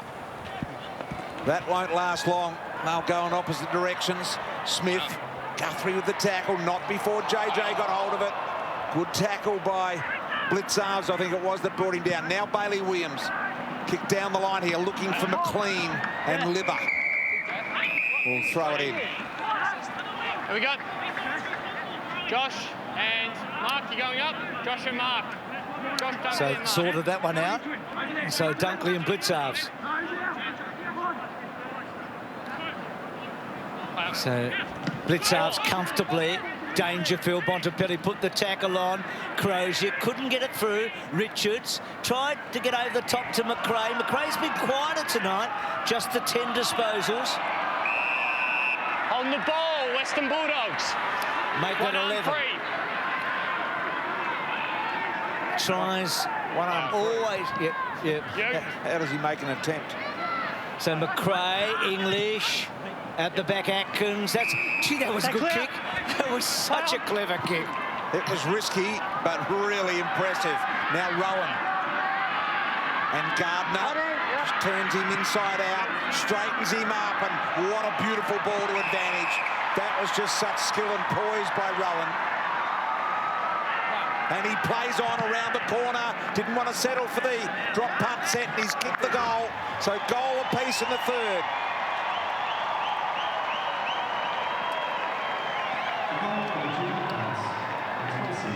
Good stuff from Gary Rowan. He just turned Gardner off the angle a bit and work it back. And Hawkins would have made a lead to that side, just enough to get Keith off and then go back to the space. It was a good kick, wasn't it? If you commit him to movement, then you can be the first to stump him coming back. Right. Yeah. And that was his first kick tonight, Rowan. You know, he played a whole of the first half and then kicked the footy, and then just goes bang like that. This is the holding the ball, and I was sitting watching the umpire. The umpire just wanted to see him have an attempt. Yes, he didn't have a prior opportunity, but the umpire was sitting there waiting, clearly didn't try and get the ball out. That's what he was looking for. But then the transition of the ball, this is what Geelong were able to do a little bit better in the second quarter. Get the free out the back to Hawkins, who rolls around and does a snap. Only bad thing for Geelong as well here is Harry Taylor has just come off with a big swollen eye, a big black eye covering up his left one. So you can sort of see him there. It's just starting to fill up. So the Docs are going to take him in and see if they can either open it up just so we can actually see out of it. So Zach Tui and Harry Taylor, eh? Worse for wear. Here's Jack Stephen. Had it and then lost it and then got it again. Fumbled the ball forward, but he got it deep inside 50. Rowan starting to look dangerous. That's the sort of player he is. That one, not a great kick. Well done, Dalhouse. Gee, had it a long time, Atkins. Holding the ball. Had a prior opportunity to dispose of it. Yeah, he did. He took him on. As soon as you raise the hands like that and almost show the footy, you're in trouble if you get tackled. The other one that Hodgie mentioned, how can you make an attempt if you've got one arm tied behind your back? That's what I want to know. Here's Stephen, 65 metres out, high ball, Rowan again, a little bit of a nudge. Was it too much? She got rid of Williams. Myers looking for the high tackle. Throw it in. And out of bounds. Yeah, BT, I think what they're looking for is just to have some effort. I know he got pinned and he didn't have a prior opportunity, but the umpire just wants to see an effort in. What the umpire could see was he was just laying on top of the ball. So, but Hodgie, if you've got one arm behind your back, how can you make an effort? Well, shake up and down, BT. That's what they want to see. If you're just going to lay on it, maybe if you turn to the side and try and push it out, the teammate can come and pick it up. The umpire just wants to see you try and move the ball on. Holding the ball. Put your hands up. You and see if you can make any attempt. There's Wallace wide. Looking forward to it, BT. But I think that was the instruction that they've got, and as you see, Tui there, clean up his cut that he had with that knock in the middle. But he looks like he's on his way back out. But Bruce has said before a few times that he's a tough bugger. He's copped a couple of big hits, been split open, and he's running back out, ready to go again. And they might need him too. What a good game we've got brewing here. Stevens' little kick out wide. I've got a feeling, Daisy and Duck, that BT's fighting out of his weight division when he takes Hodgie on. Mark! I'm not taking BT on. Just a little bit. We'll see about that, Bruce. They say a good heavyweight will always beat a good middleweight, Hodgie. Well, there you go. So blitz up. That's a beautiful tap to Guthrie, to Dalhouse. Lovely hands. Duncan tucks it under the arm. Oh, took the bounce. Holding the ball. Bounce it. Advantage. I think he's a bit stiff there. Yeah, I do. In fact, I think the umpire's pretty lucky that the advantage was taken, because I'm not sure what the explanation was going to be. Did anyone really tackle him? No one tackled him, but even if the rule is if you've got a hand on the player and you bounce it, it's automatic holding the ball. I don't like it. He'd already bounced, and the tackle came once the ball was on its way back, so... Knocked down here. Dunkley, Hunter was going to go in the middle, nothing that he liked, so just brought it back to the wing for a little bit of safety. McLean to Smith, neat kick from Smith to Wallace, and been super quiet tonight, Mitch, but that's a good kick, and now Bruce, another chance. And nothing on, so now go back and think about kicking the goal for Josh Bruce. Needs a lift in confidence. Has got it a few times tonight in reasonable positions. This just his 5th disposal.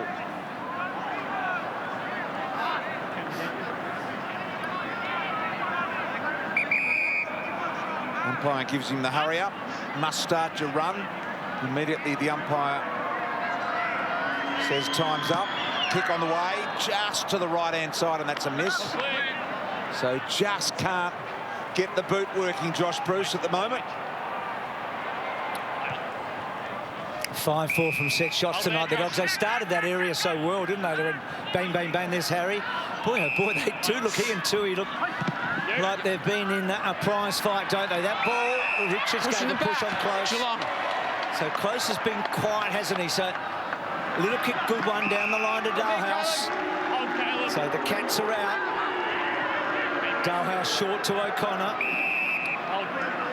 Now can the Dogs hold them here from really transitioning the ball? Henderson, Stewart, so Buse is on. It's the way they'll go. Got that overlap going now, haven't they? But they just held it up there. Decided not to go to Atkins. Now has to go to a one-on-one with a slow high ball.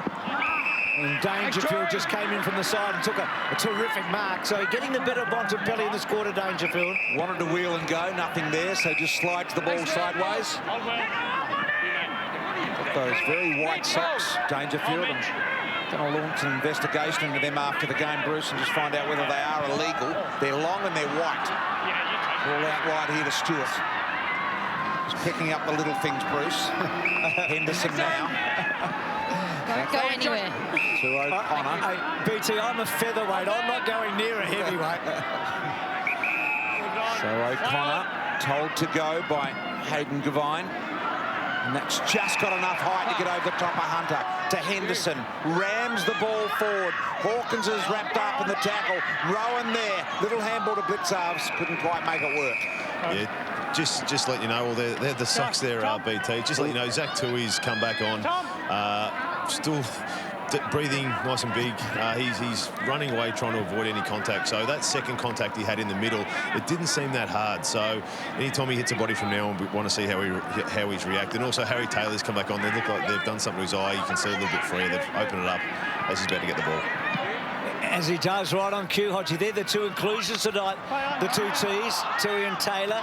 Williams has to concede, still don't. Daniel terrific, Dunkley on the up, Hayes, ball out wide, and McLean belts it over. Actually, Hayes' brother, BT, Ben Hayes, has got a horse running tomorrow called Hard Landing. Now, I reckon I might have something on it after, because he was the closest to Tui in that. Anyway, don't worry about it, BT. It's as silly as the white socks. Over to you. I tell you what, Bruce, I reckon there might be a bit of a look-see at the White Sox. Here's Stephen. I haven't given up on that yet. You might have given up on your horse, but I haven't given up on him. There's Jack Stephen. Looks inside, nothing. Takes the man on the mark, gets around Libber, no problems. Gathers another 5. Here comes Rowan. Really had it gloved and couldn't quite finish it off. Looks solid, though. In flight did Gary Rowan. Looking dangerous this quarter, isn't he? That time, great leap, put him in a good position. The previous one, great body work, just not finishing off the work. Gee, Hawkins, what about that for improvisation? Out of the air, close, Atkins, good tackle, Daniel, turned him round so didn't get into his back. And a stoppage. Gee, really fascinating stage of the match. It's an absolute arm wrestle, isn't it? After two lopsided first terms, Hawkins again doing good work. Dangerfield, great tackle by Hayes. And then McRae to Smith, and then does Smith keep it in? He does, and that's going to be hard to call. No, can't call that one. Kolajasny, Buse, great tackle, Norton. Terrific pace, Kolajasny. Bontempelli, Tui, back to Kolajasny. Lovely looking kick. Paddy set up a bit. Dangerfield, well played. Got it back, went to ground, Parfitt got up. Guthrie has to spin and turn. Daniel did well. Oh, through it. On the ball, Geelong. Well done, Mark's here. Cats. Who wants the mark? Pressure. Thanks, Tom. You just get the feeling, Bruce, that the Cats know this next 5 minutes is where the game's at, I reckon. Yep. To stay in it. Good second effort from close, because got palmed off, didn't he? Yep. Daniel, and then fought back. Should goal.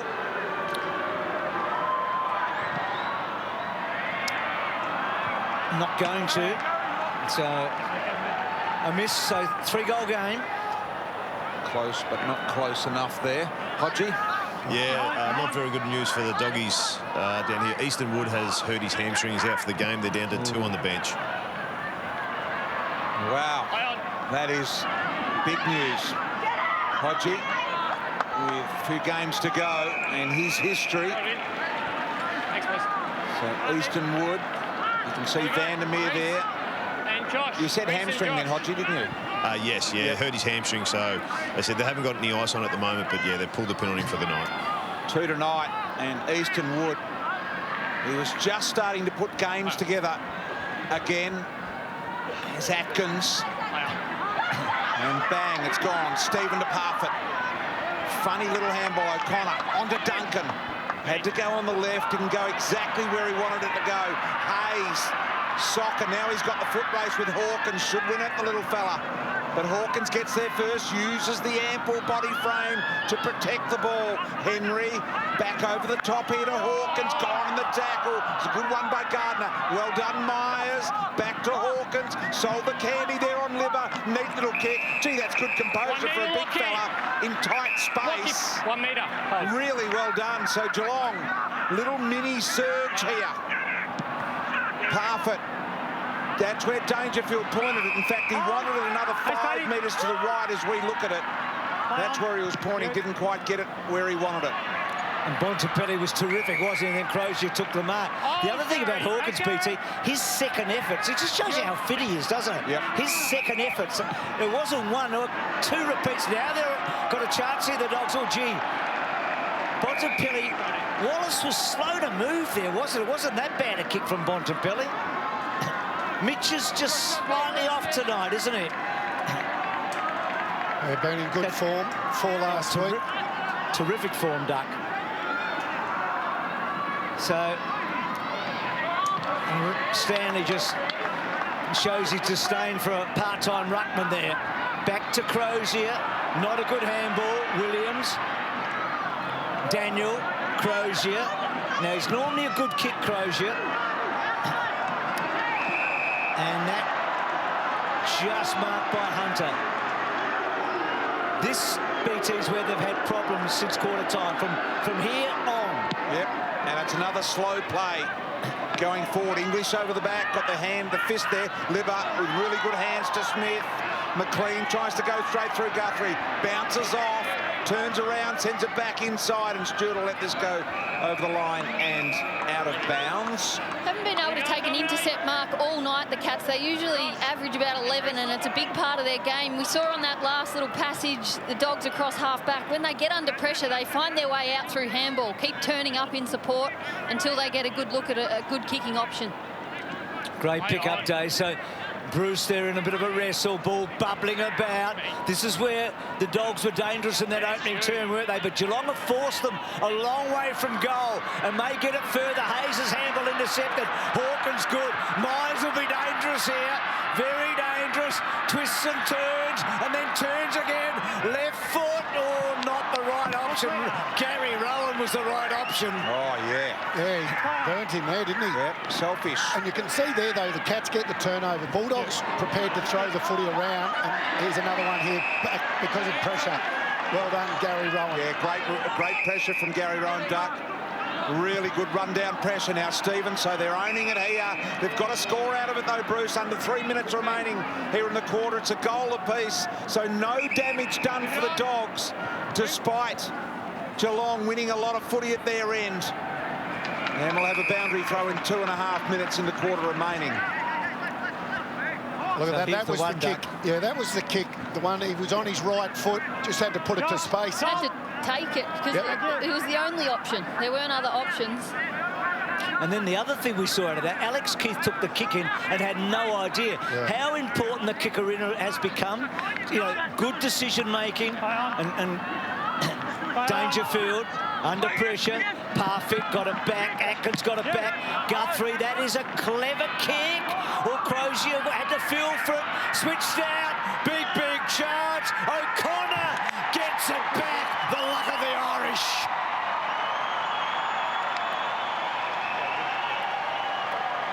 Well, the one time Crozier probably should have launched himself even a little bit harder. Just his third career goal, not a notable goal kicker, but perfect spot to get it for an Irishman, to be able to kick around the body like he did, almost an over. Gee, how big's that, though? That goal's everything, isn't it? That scoreboard suddenly looks really tight, doesn't it? Yep. Sure does.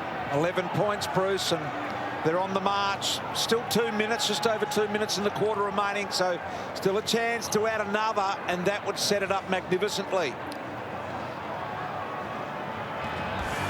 And as we have a look here, Tom Hawkins involved again. #1 goal assist player in the competition, Tom Hawkins. So spoke about how well he's moving. Gets involved in everything for a big guy. See there, gets that crumb, and that was a clever handball. So really good pressure from a number of players to keep it locked in their forward half, then the Cats.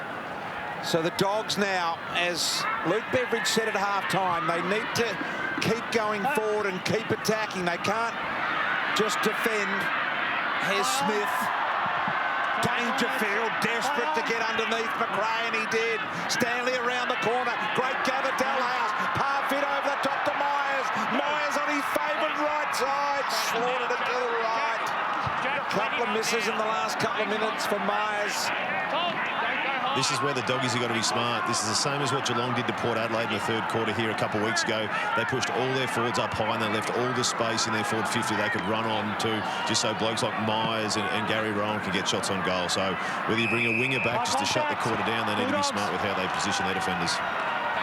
Bontempelli wins an important one, doesn't he?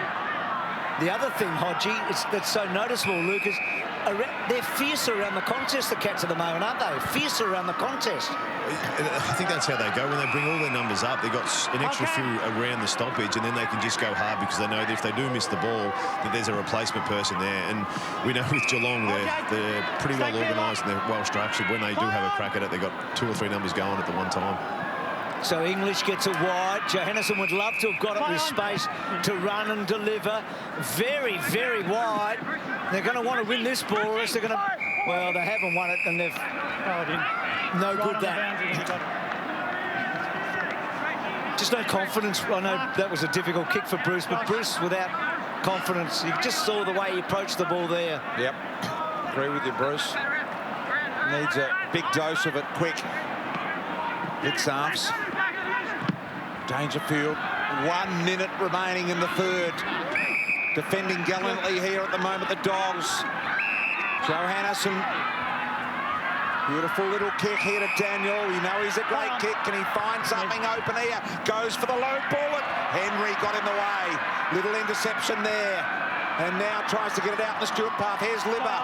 His 144th game, the same as Ted Whitten Jr. English has another go. Menegola won it. Got it to Harry Taylor. Caught in the tackle. Spills to Smith. Dogs might score here. Bruce again. Blitzarves did well. Didn't panic against the gun in Bontempelli. And will throw it in. Not sure who owns the boot. But they won't be worrying about that in this next 22 seconds, I wouldn't have thought. Can they squeeze a goal from a stoppage to give them a little bit of breathing space at 3/4 time? English, McRae, Wide handball, that's not going to get the job done. And Dalhouse runs it over with Hayes. Blitzarv's boot it is, Bruce, the ruckman. Josh Dunkley.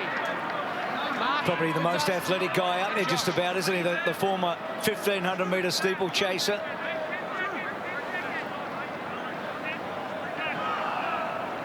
So Dunkley engages with him. Blitzarves, Libber, that clock ticks away. McLean, McRae, Smith, one last chance. Mark, not taken. That'll do. And Geelong have got it back from 18 at half-time to 10. 36 to 18 to 10. It's a 50-50 game at three-quarter time. The Cats trail it. The Dogs teetering a little. Tui's been tough. We're in for a terrific final term.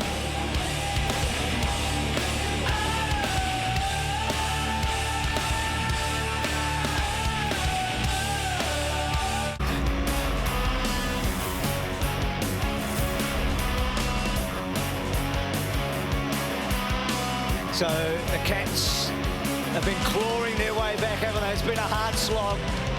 They've done it by degrees. They did it in a bit of a rush in the second term, and then just got the better in that third quarter after it was an arm wrestle. Hawkins, he's played well. He's only kicked one goal, but he's been good. And then O'Connor, just his third career goal, coming at the most exquisite time. Hodgie, down to you, mate. Yeah, thanks, Bruce. I was supposed to be chatting to Easton Wood, but unfortunately he's joined Vandermeer on the sideline with an injured hammy, which leaves two on the bench for the Doggies. And I think that's starting to get to him. Late in that quarter then, you could sort of see they were really fatigued. Geelong are just starting to warm up. It feels like they're off top of the ground. They were full of run. They got 4 rotations. So, look, the Doggies need to fight deep, but I feel Geelong are going to come hard for them this quarter. Chris Scott giving the directions there to the Cats, and Easton Wood would be disappointed, but unusual that they can't come and have a chat. Just looking at that vision there, Myers looks actually quite emotional. I mean, he missed a goal. He probably should have kicked, should have given one off to Gary Rowan, as you can see there. But might have got a rev. Good to see that he's front and square though, right in front of the coach. So not hiding at the back like some of us used to do if we did something wrong, days. We'd just get to the coach. You weren't in the eye line of the coach, but they could quite easily be in front if he'd kicked that one and set that other one up. So he would know. That's the live ladder there, BT. Looks like he's coming to the bench too, so hopefully, in a funny way, it is because he got a rev up and not for any other reason, like an injury or something. And that's a certainty, because Jack Stevens just getting a pat on the back as well and said, don't worry, mate, you can still have an influence on this game. So Jack Stevens heard it too. Yep, I think they've all heard it. But anyway, Easton Wood gone with that hamstring. And we've got a good last quarter coming up. Western Bulldogs by 10 points to kick it off. What have the Dogs got left? They've been in defence for mode for the last 1.5 quarters. Stanley, English, little one out the back. They've got to keep attacking. Bontempelli caught in the Dalhouse tackle now.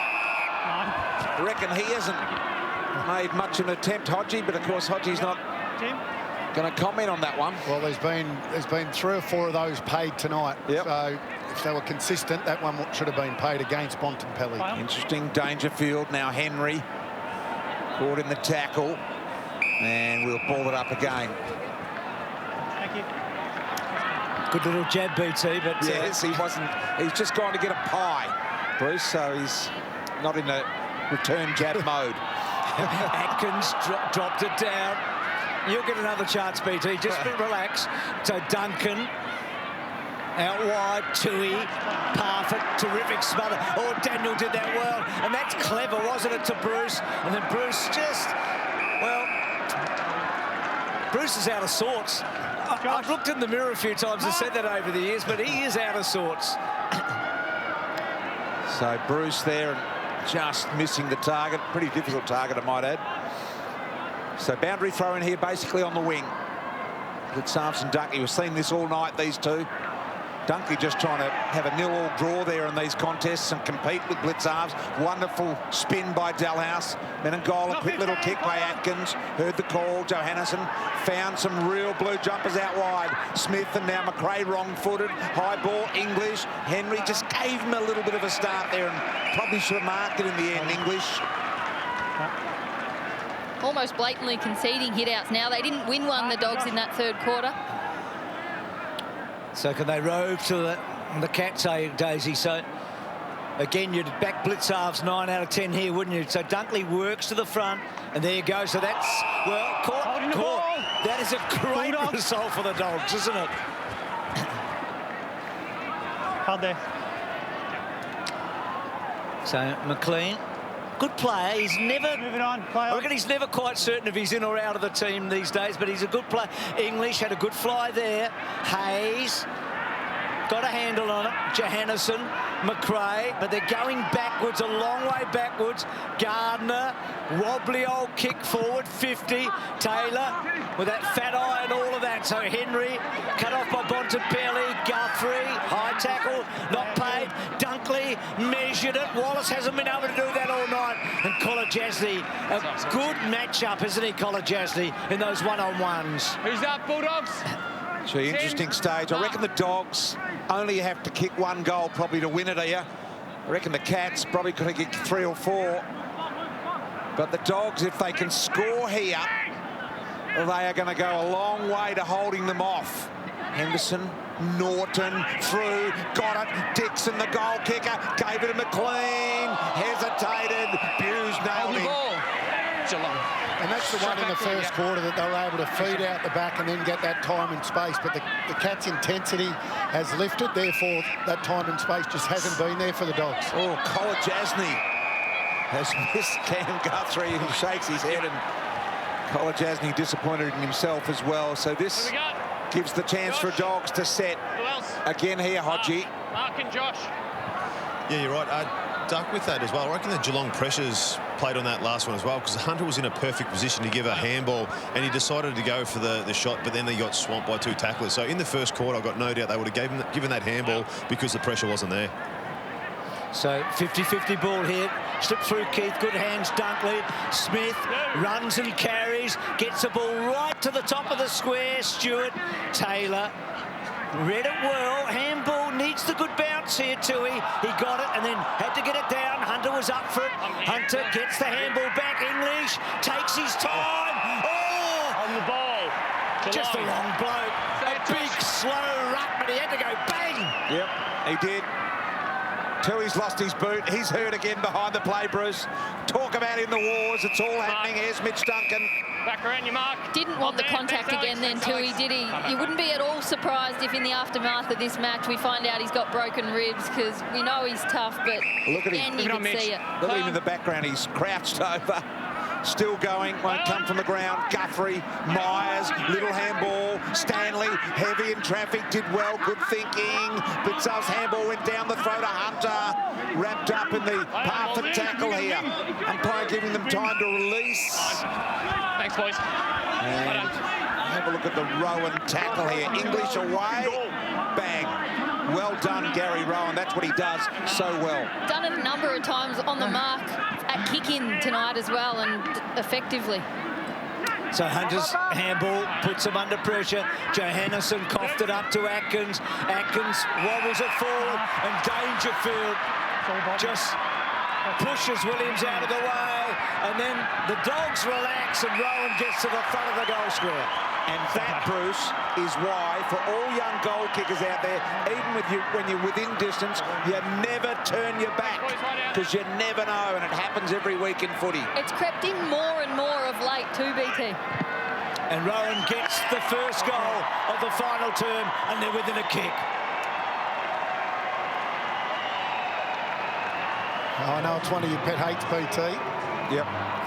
And mine as well. We've been harping about this for years. But you're right. You take it, you turn around, you get back quickly. And if an absolute obvious one's there like that was, you had Hawkins and Rowan in the goal square, you move it on quickly. Yep. I couldn't agree more. You have to keep looking. But it's become the norm now to turn around and set themselves.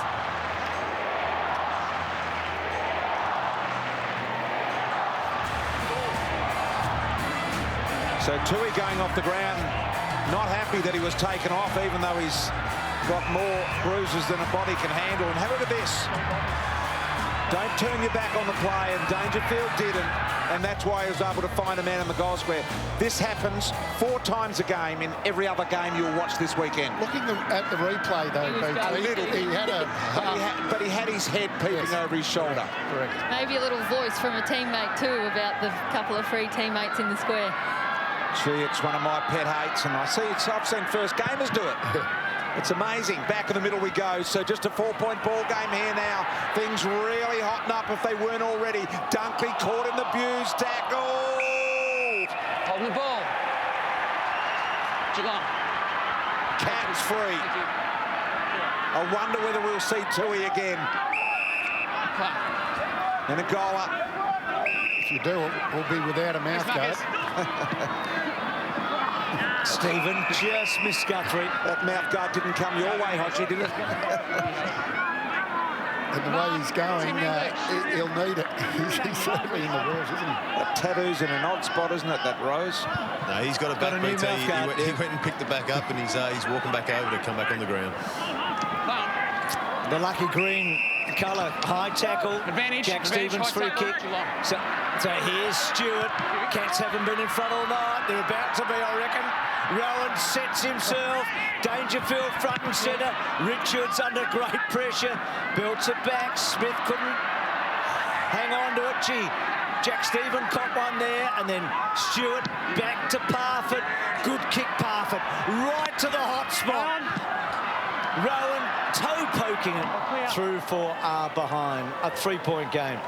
Gee, you wouldn't want to run into Zach Tui in an Irish pub, would you? And if he was wild, but what about the shot a moment ago? Gee, he's got a wild look, hasn't he? Back on, I tell you, he'd be the last man standing at the pub. Hold there, thank you. Zach, he's back on. He says, give me a piece of this. Scores are close to Jack Stevens, just caught one in the mush there before as well. A lot of collateral damage here, plus a few injuries. Johannesson, can the Dogs find a way through here? Bailey Smith. Can see English out wide here with Bontempelli. Bontempelli pointing to English and saying, give it in. But he's saying, no, I want to take him on in the middle here. I'm a good runner and a good kick, and he finds something out wide. Won't be intercepted. Gee, Rowan, mate, late ground. Worried Keith in the end. And Keith brought to a standstill. Nothing at all down the line. Now just hoist the ball high. Here come the Cats, and Norton in front did well. Around the corner he goes. High ball. English. Can Henry get there? He does. With the fist. Off hands. Wallace. I think he kicked it into the back of Bontempelli. Henderson there as well. Harry Taylor, Menengola. And the Cats are out of trouble. They are, but big fly from Gardner. Back to Hayes. Clever handball. Back to Hayes. Well done, Hayes. Kicks the forward. That's a good kick. If Hunter's got to go for it, he does. And takes the mark. Will Hayes has had a good moment, hasn't he? Yep. Talk about vision. That's a superb kick from there, isn't it? Could have easily had a ping. Wallace, surprised. A lot of players obviously like to go that underground kick from in close. When there's bodies around, you've got to put that ball in the air. So Lockie Hunter, they've missed a couple from here. This to give them a little bit of breathing space. He's got it home. He's had a big night.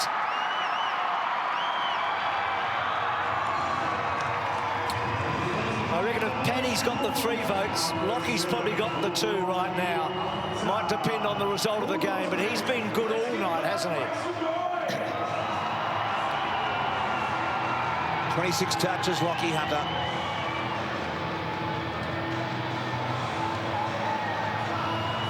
Is it enough, BT? Is it enough? You said they needed 1 goal. Yeah. They need. Is it enough or not? Well, given the fact the Cats kicked the first, it's probably not now. So Hunter excited because it's a big-time goal.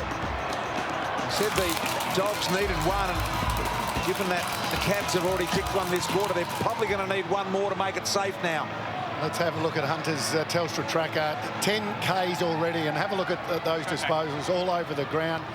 Prefers that left side, but he is a running machine and in very, very good form. Missed a bit of footy this year for different reasons. So back we go. Cats got anything left to the Dogs on the rebound here now. Still battling Atkins. He's a hard nut as well to Guthrie. Thanks, Lucky. So we get the first clear use here. Short little ball to Dangerfield. Looking to fend off Richards and go then Dangerfield. He's going the short way home once again on that non-preferred boot. The ball in the Hawkins range. Crozier running in the same direction. Spills to Dalhouse. Right foot bender, got it. It was always coming back. Some Dogs collateral damage as well.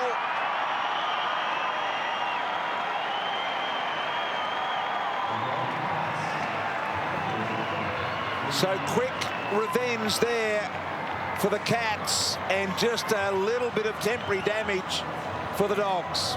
Courageous in the air was Crozier. He's been so committed to that aerial ball in defence for the Dogs all night.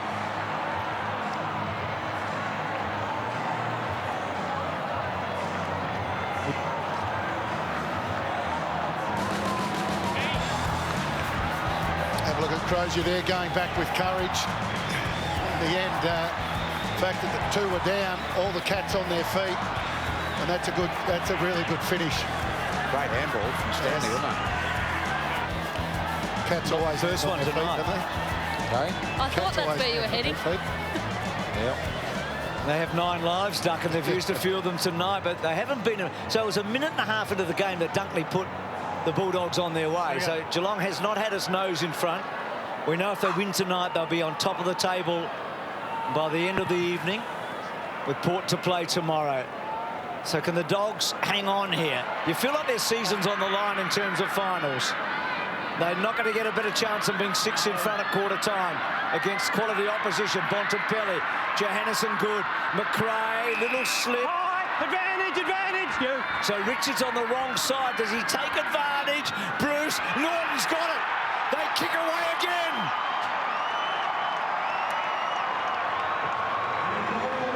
It was a good advantage because Richards put it to a hot spot and Bruce, good on him. He made a contest and Norton gets his second. And suddenly, Daisy, I don't know what the game's opening up slightly, isn't it? It often happens, Bruce, doesn't it? Late in games, you just see teams really take the game on more. And all of a sudden, just that quick ball movement. And Norton in the right spot.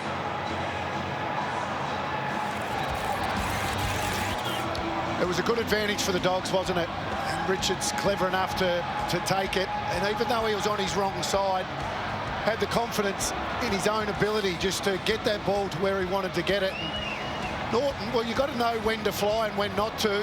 And Henderson committed. Norton didn't. He knew he was going to get a contest and just stayed out the back. And clever goal in the end. Yep. It's the one you don't want coming out the back door. And it's the one, if you're Henderson and you're the defender, you have to impact that footy more than what he did. He had to get a fist on that. If you're going to fly, really kill the footy. Back in the middle we go. English, wonderful athleticism. Bontempelli a throw, I thought. Guthrie to Stanley, to Stephen. Brushed aside Bontempelli. Now finds the handball with Taylor. Long ball by Taylor. Here they come again.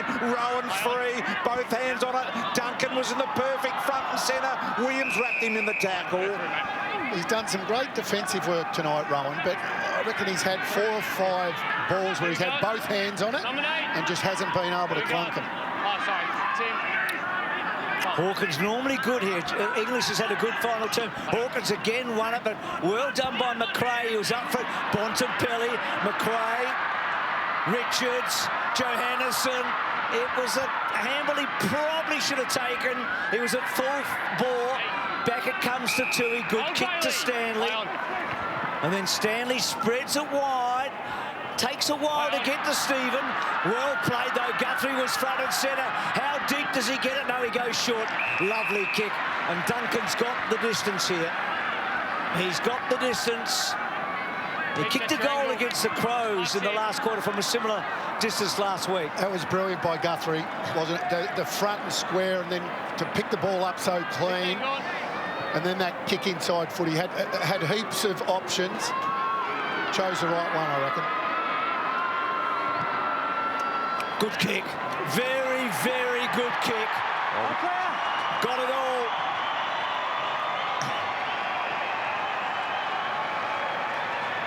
Well, if someone had told you at 3/4 time that the Cats had kicked 3 goals in the last, you'd probably say, well, that'll be enough. That'll be enough. So BT suddenly goals aplenty at both ends of the ground. Yep. Flowing now. 5 goals already collectively kicked in this quarter.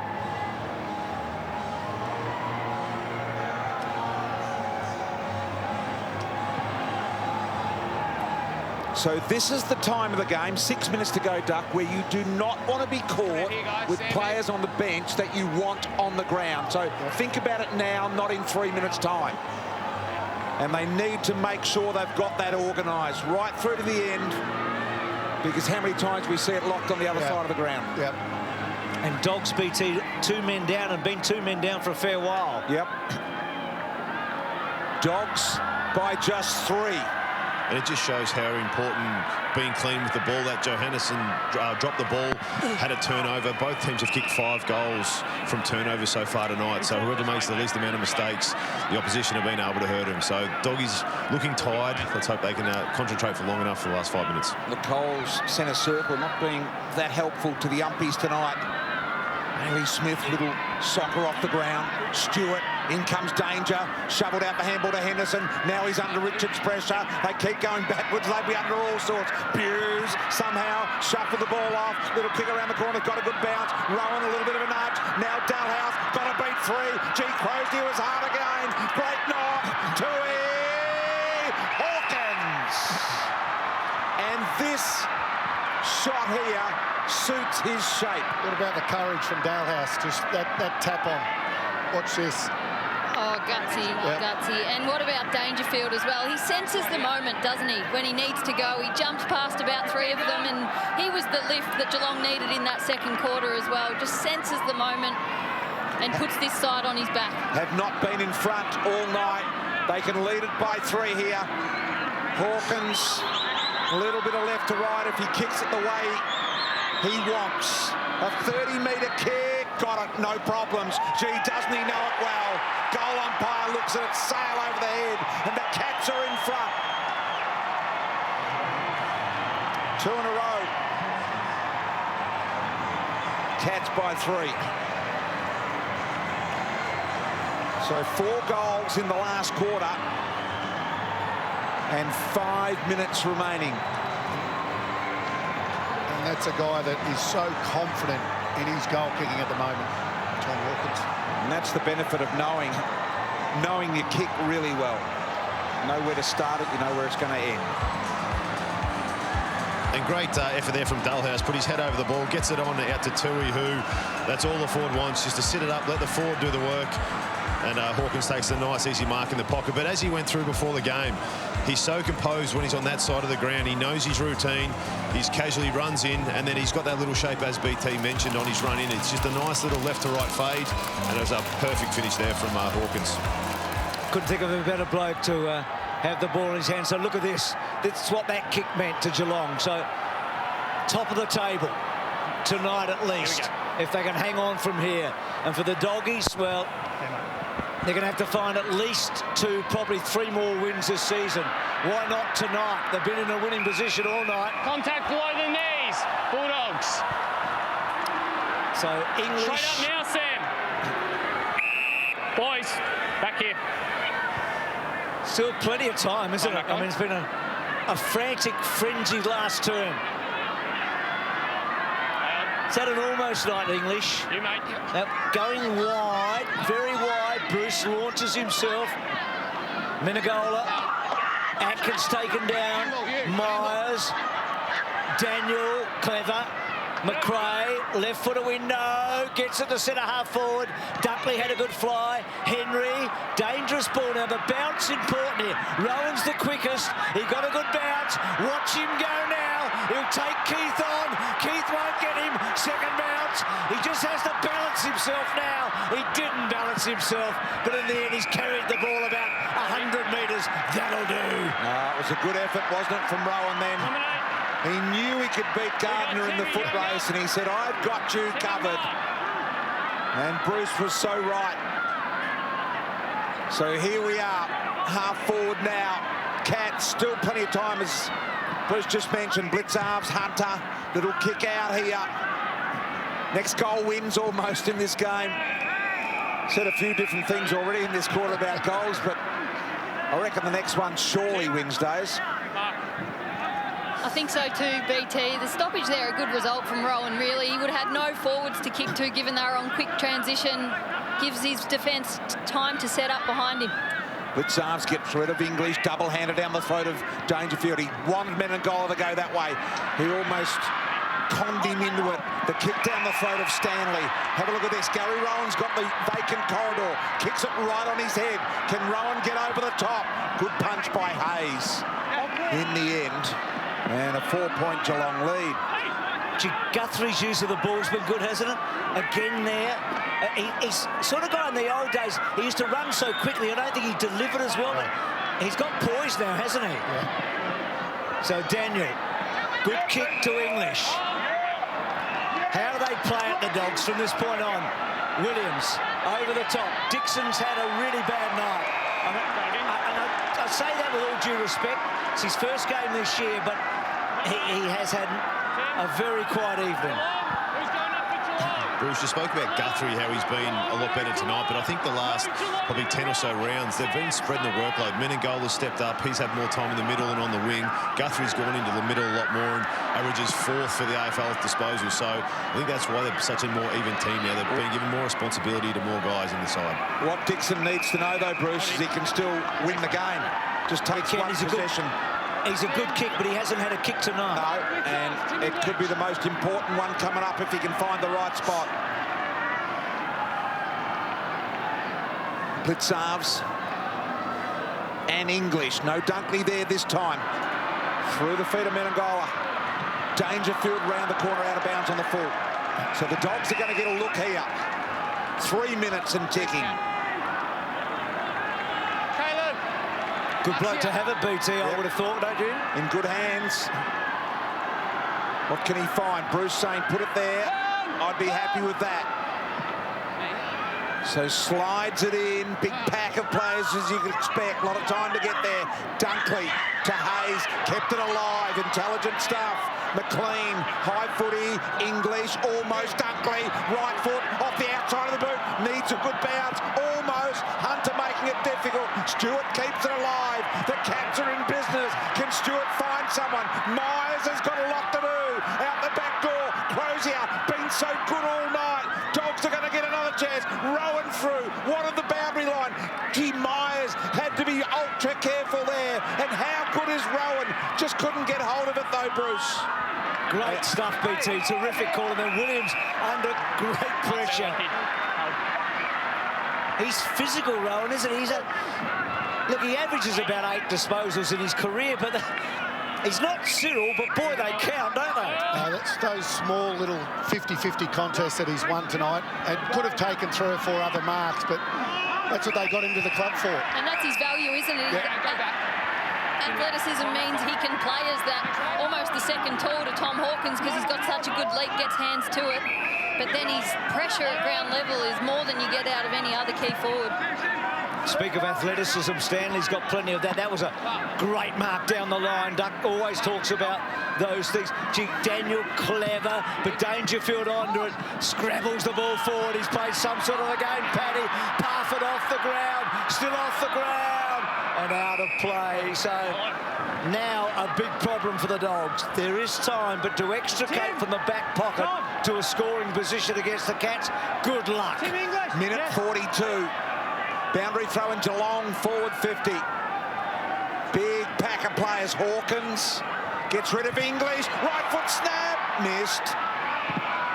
5-point advantage. Well, that's what the Western Bulldogs want. Puts it back in their hands. Yep. Good kick. Daniel goes out wide and that's punched immediately to the boundary line by Dangerfield. Talk about him dozing. Yeah, you're right, Bruce. He just throws himself at the footy. Knows he's going to get contact. It's been huge. It's magnificent. The thing you admire about Paddy too, he'd be doing that if they were 4 goals up. So Hawkins, she's ruck works good. I know Daniel picked that one off. McRae, you reckon they've got one more throw here. McLean, good handball. Johannesson, wonderful close. Against a bloke that's quick normally. See that, Rowan, turn around. Rowan's told him to take his 30 seconds.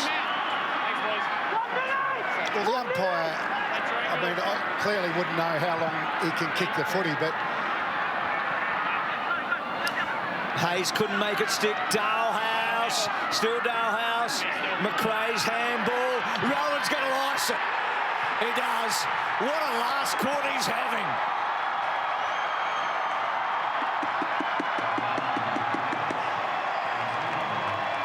And the boy from Cobden, Isn't it interesting? He's had the ups and downs. We know he's had some tough times off the field, really tragic times. He's at 29 years of age. You feel like it's all in front of him. It's all in front of him. It's great when you see that for a bloke that high draft pick, struggle, big injury, seemed to be not as good as we thought he was, and now he is. It's his energy that you love, isn't it? He brings it, whether he's playing well or not. He's had a good game. Could have had a very, very good game, but he's kicked his 2 goals, and in the end, those 2 goals will be the difference in this game, and the pressure that he's applied has been extremely good. Yep, 43 seconds remaining. Hard to see the Dogs doing anything from here in that time. 5 goals to 2 in the last quarter, the Cats. It's really opened up. Blitz arms firmly entrenched now on the top of the ladder. Dangerfield sells the dummy on the right. Little handball, finds Myers, neat little kick to Hawkins, and Hawkins just says, hold it, mate, I want to use a little bit of time here, and I'll go wide as well. And now backwards they go.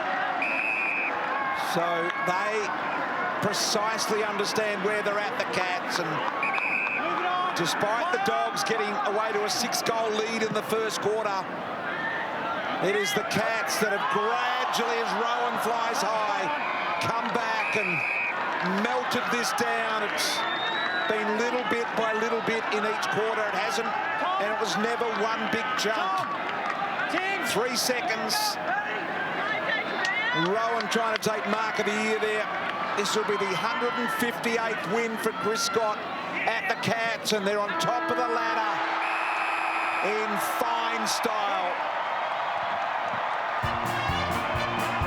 And well on the way to their 13th final series in the past 14 years. We are Geelong, the greatest team of all. We are Geelong, we're always on the ball. We play the game as it should be played, at home or far away. Our banners fly high from dawn to dark, down at Gardenia Park. Oh yeah, huge win here for the Cats, getting home in a late run over a resilient Dogs who looked really awesome early in this game. Mitch Wallace, a really quiet night for him. And Zach Tui was battered from the top of his head to his toes tonight. Got whacked in every direction. Hodgie's down there with Paddy Dangerfield. Paddy, great win, mate. A bit of a scare at the start. Yeah, you can say that. We just couldn't get body on. We sort of retreated too quickly. We know the Bulldogs built up really well and they ricocheted a half back quickly. And we coached it beforehand. That was a frustrating thing, but the way the group, maintained that belief and the resolve, the coaches had a really good week and we executed in the end. Scotty seemed pretty calm at quarter time, but it looked like you picked it up straight away because your defensive zone and you really pushed the doggies back. Yeah, and I think without breaking too much confidence, that the message was really simple.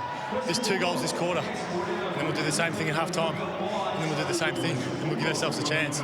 So it's not rocket science, but it was the message we probably needed and just fixed up in a few areas. And you decided to work into the game, had 32 touches, threw yourself around again as normal? I just do a lot of work in defence, as you know, Hodgie, so that's spoiling this sort of view when I was running across there. How was all the leaders? Sal wasn't out there. What was spoken between all the senior players throughout the night? To be honest, it was leaving the bag of SHIT at quarter time. We knew we were disappointed in ourselves, but that wasn't going to help us for the remaining 3 quarters. So the key was getting over it, but the process of how we're going to do that, fix those fundamentals, and the rest will take care of itself. Excellent, mate. It was a great win. Well played, mate. Thanks, big man. Look at Harry Taylor, they're walking wounded in so many ways, but it's a great victory for the club. It's only the 3rd time they've given up a 6-goal lead and won in the history, 1931 and 1979. It's a great club with a great history. It's a big night tonight. Have a look at those guys. They work their hearts out. And Hodgie, back to you, mate. Yes, I've got Zach Tui down here. He just said, did you hear me breathing? Mate, I heard you. You're in a lot of pain 2 or 3 times tonight. Yeah, that's 11 years playing footy, and that's easily the biggest one I've ever gotten in the ribs, so not ideal. Which one got you the most? Because the first one looked painful, and then you were just a sitting duck right here. Nah, the first one was a good hit. I don't know who got me, but I'd like to buy him a pint and shake his hand because that was a fair hit. Well, also, throughout, we just spoke to Paddy then about how the fight back came. It looked like the motivation came, the energy as the game went on. Yeah, like we clearly know they're one of the most dangerous sides in the comp when they get going, and they just got on a roll in that first quarter, and we couldn't stop them. And we knew we'd be able to peg them back if we started to play our way. And yeah, wrestled momentum back, made it a 50-50 game, and then just got over them in the end. You got a pretty big role next. You're doing the roaming in the rooms, roaming Brian. Yeah, apparently, yeah. I'm not sure I'll be any good at it, but surely it'll be better than I played tonight. And I hear it's your 200th game next week. You're the 2nd Irishman behind Jim Steins to play 200 games. Yeah, it's a big honour. Ty Kennelly was the one I looked up to my whole early part of my career, and yeah, obviously I don't know if I'll catch Jim, but it's a nice achievement. No, mate, you're playing good footy. Congratulations and well done tonight. Thanks, Hodgie. Well, Zach Tui will sleep well tonight. He might not be able to roll over too much in bed, that's for sure. He has had one of the most amazing nights. We're going to get to those highlights in a few moments' time, boys. I love that from Patrick Dangerfield. 2 goals, 2 goals, 2 goals a quarter. That's what we have to win by to win this game. At quarter time, when they trailed by 36 points, well, they end up winning the 2nd quarter by 3 goals, the 3rd quarter by a goal, and the last quarter by 3 goals. It gave them a nice little buffer of 11 points. They get the chocolates, they go to the top of the ladder. And that was a great game of footy. It was amazing. It had so much in it. Let's unpack it. It's huge. I mean, it's you can see what it means to top of the table. Now they've played an extra game, but look at the percentage. Yeah. So if anyone slips up, if Port or Brisbane slip up, all of a sudden Geelong sit in the top 2. It's the biggest comeback after quarter time for the Cats since 1931. That's huge. Yeah. Do you go to that game or? You're going to start doing comedy now, eh? The boys liked it. Working to the crowd. It's the only comedy venue with a crowd. Yes. Western Bulldogs in 8th position, 100.1, 28, so 2 points behind Collingwood, but obviously with a game in hand. So Bombers can go past. Melbourne have got 2 games in hands now, so that puts them in a precarious spot, the Western Bulldogs. Let's just hang in here. Let's go to the natural sound inside the rooms. Listen to the Cats.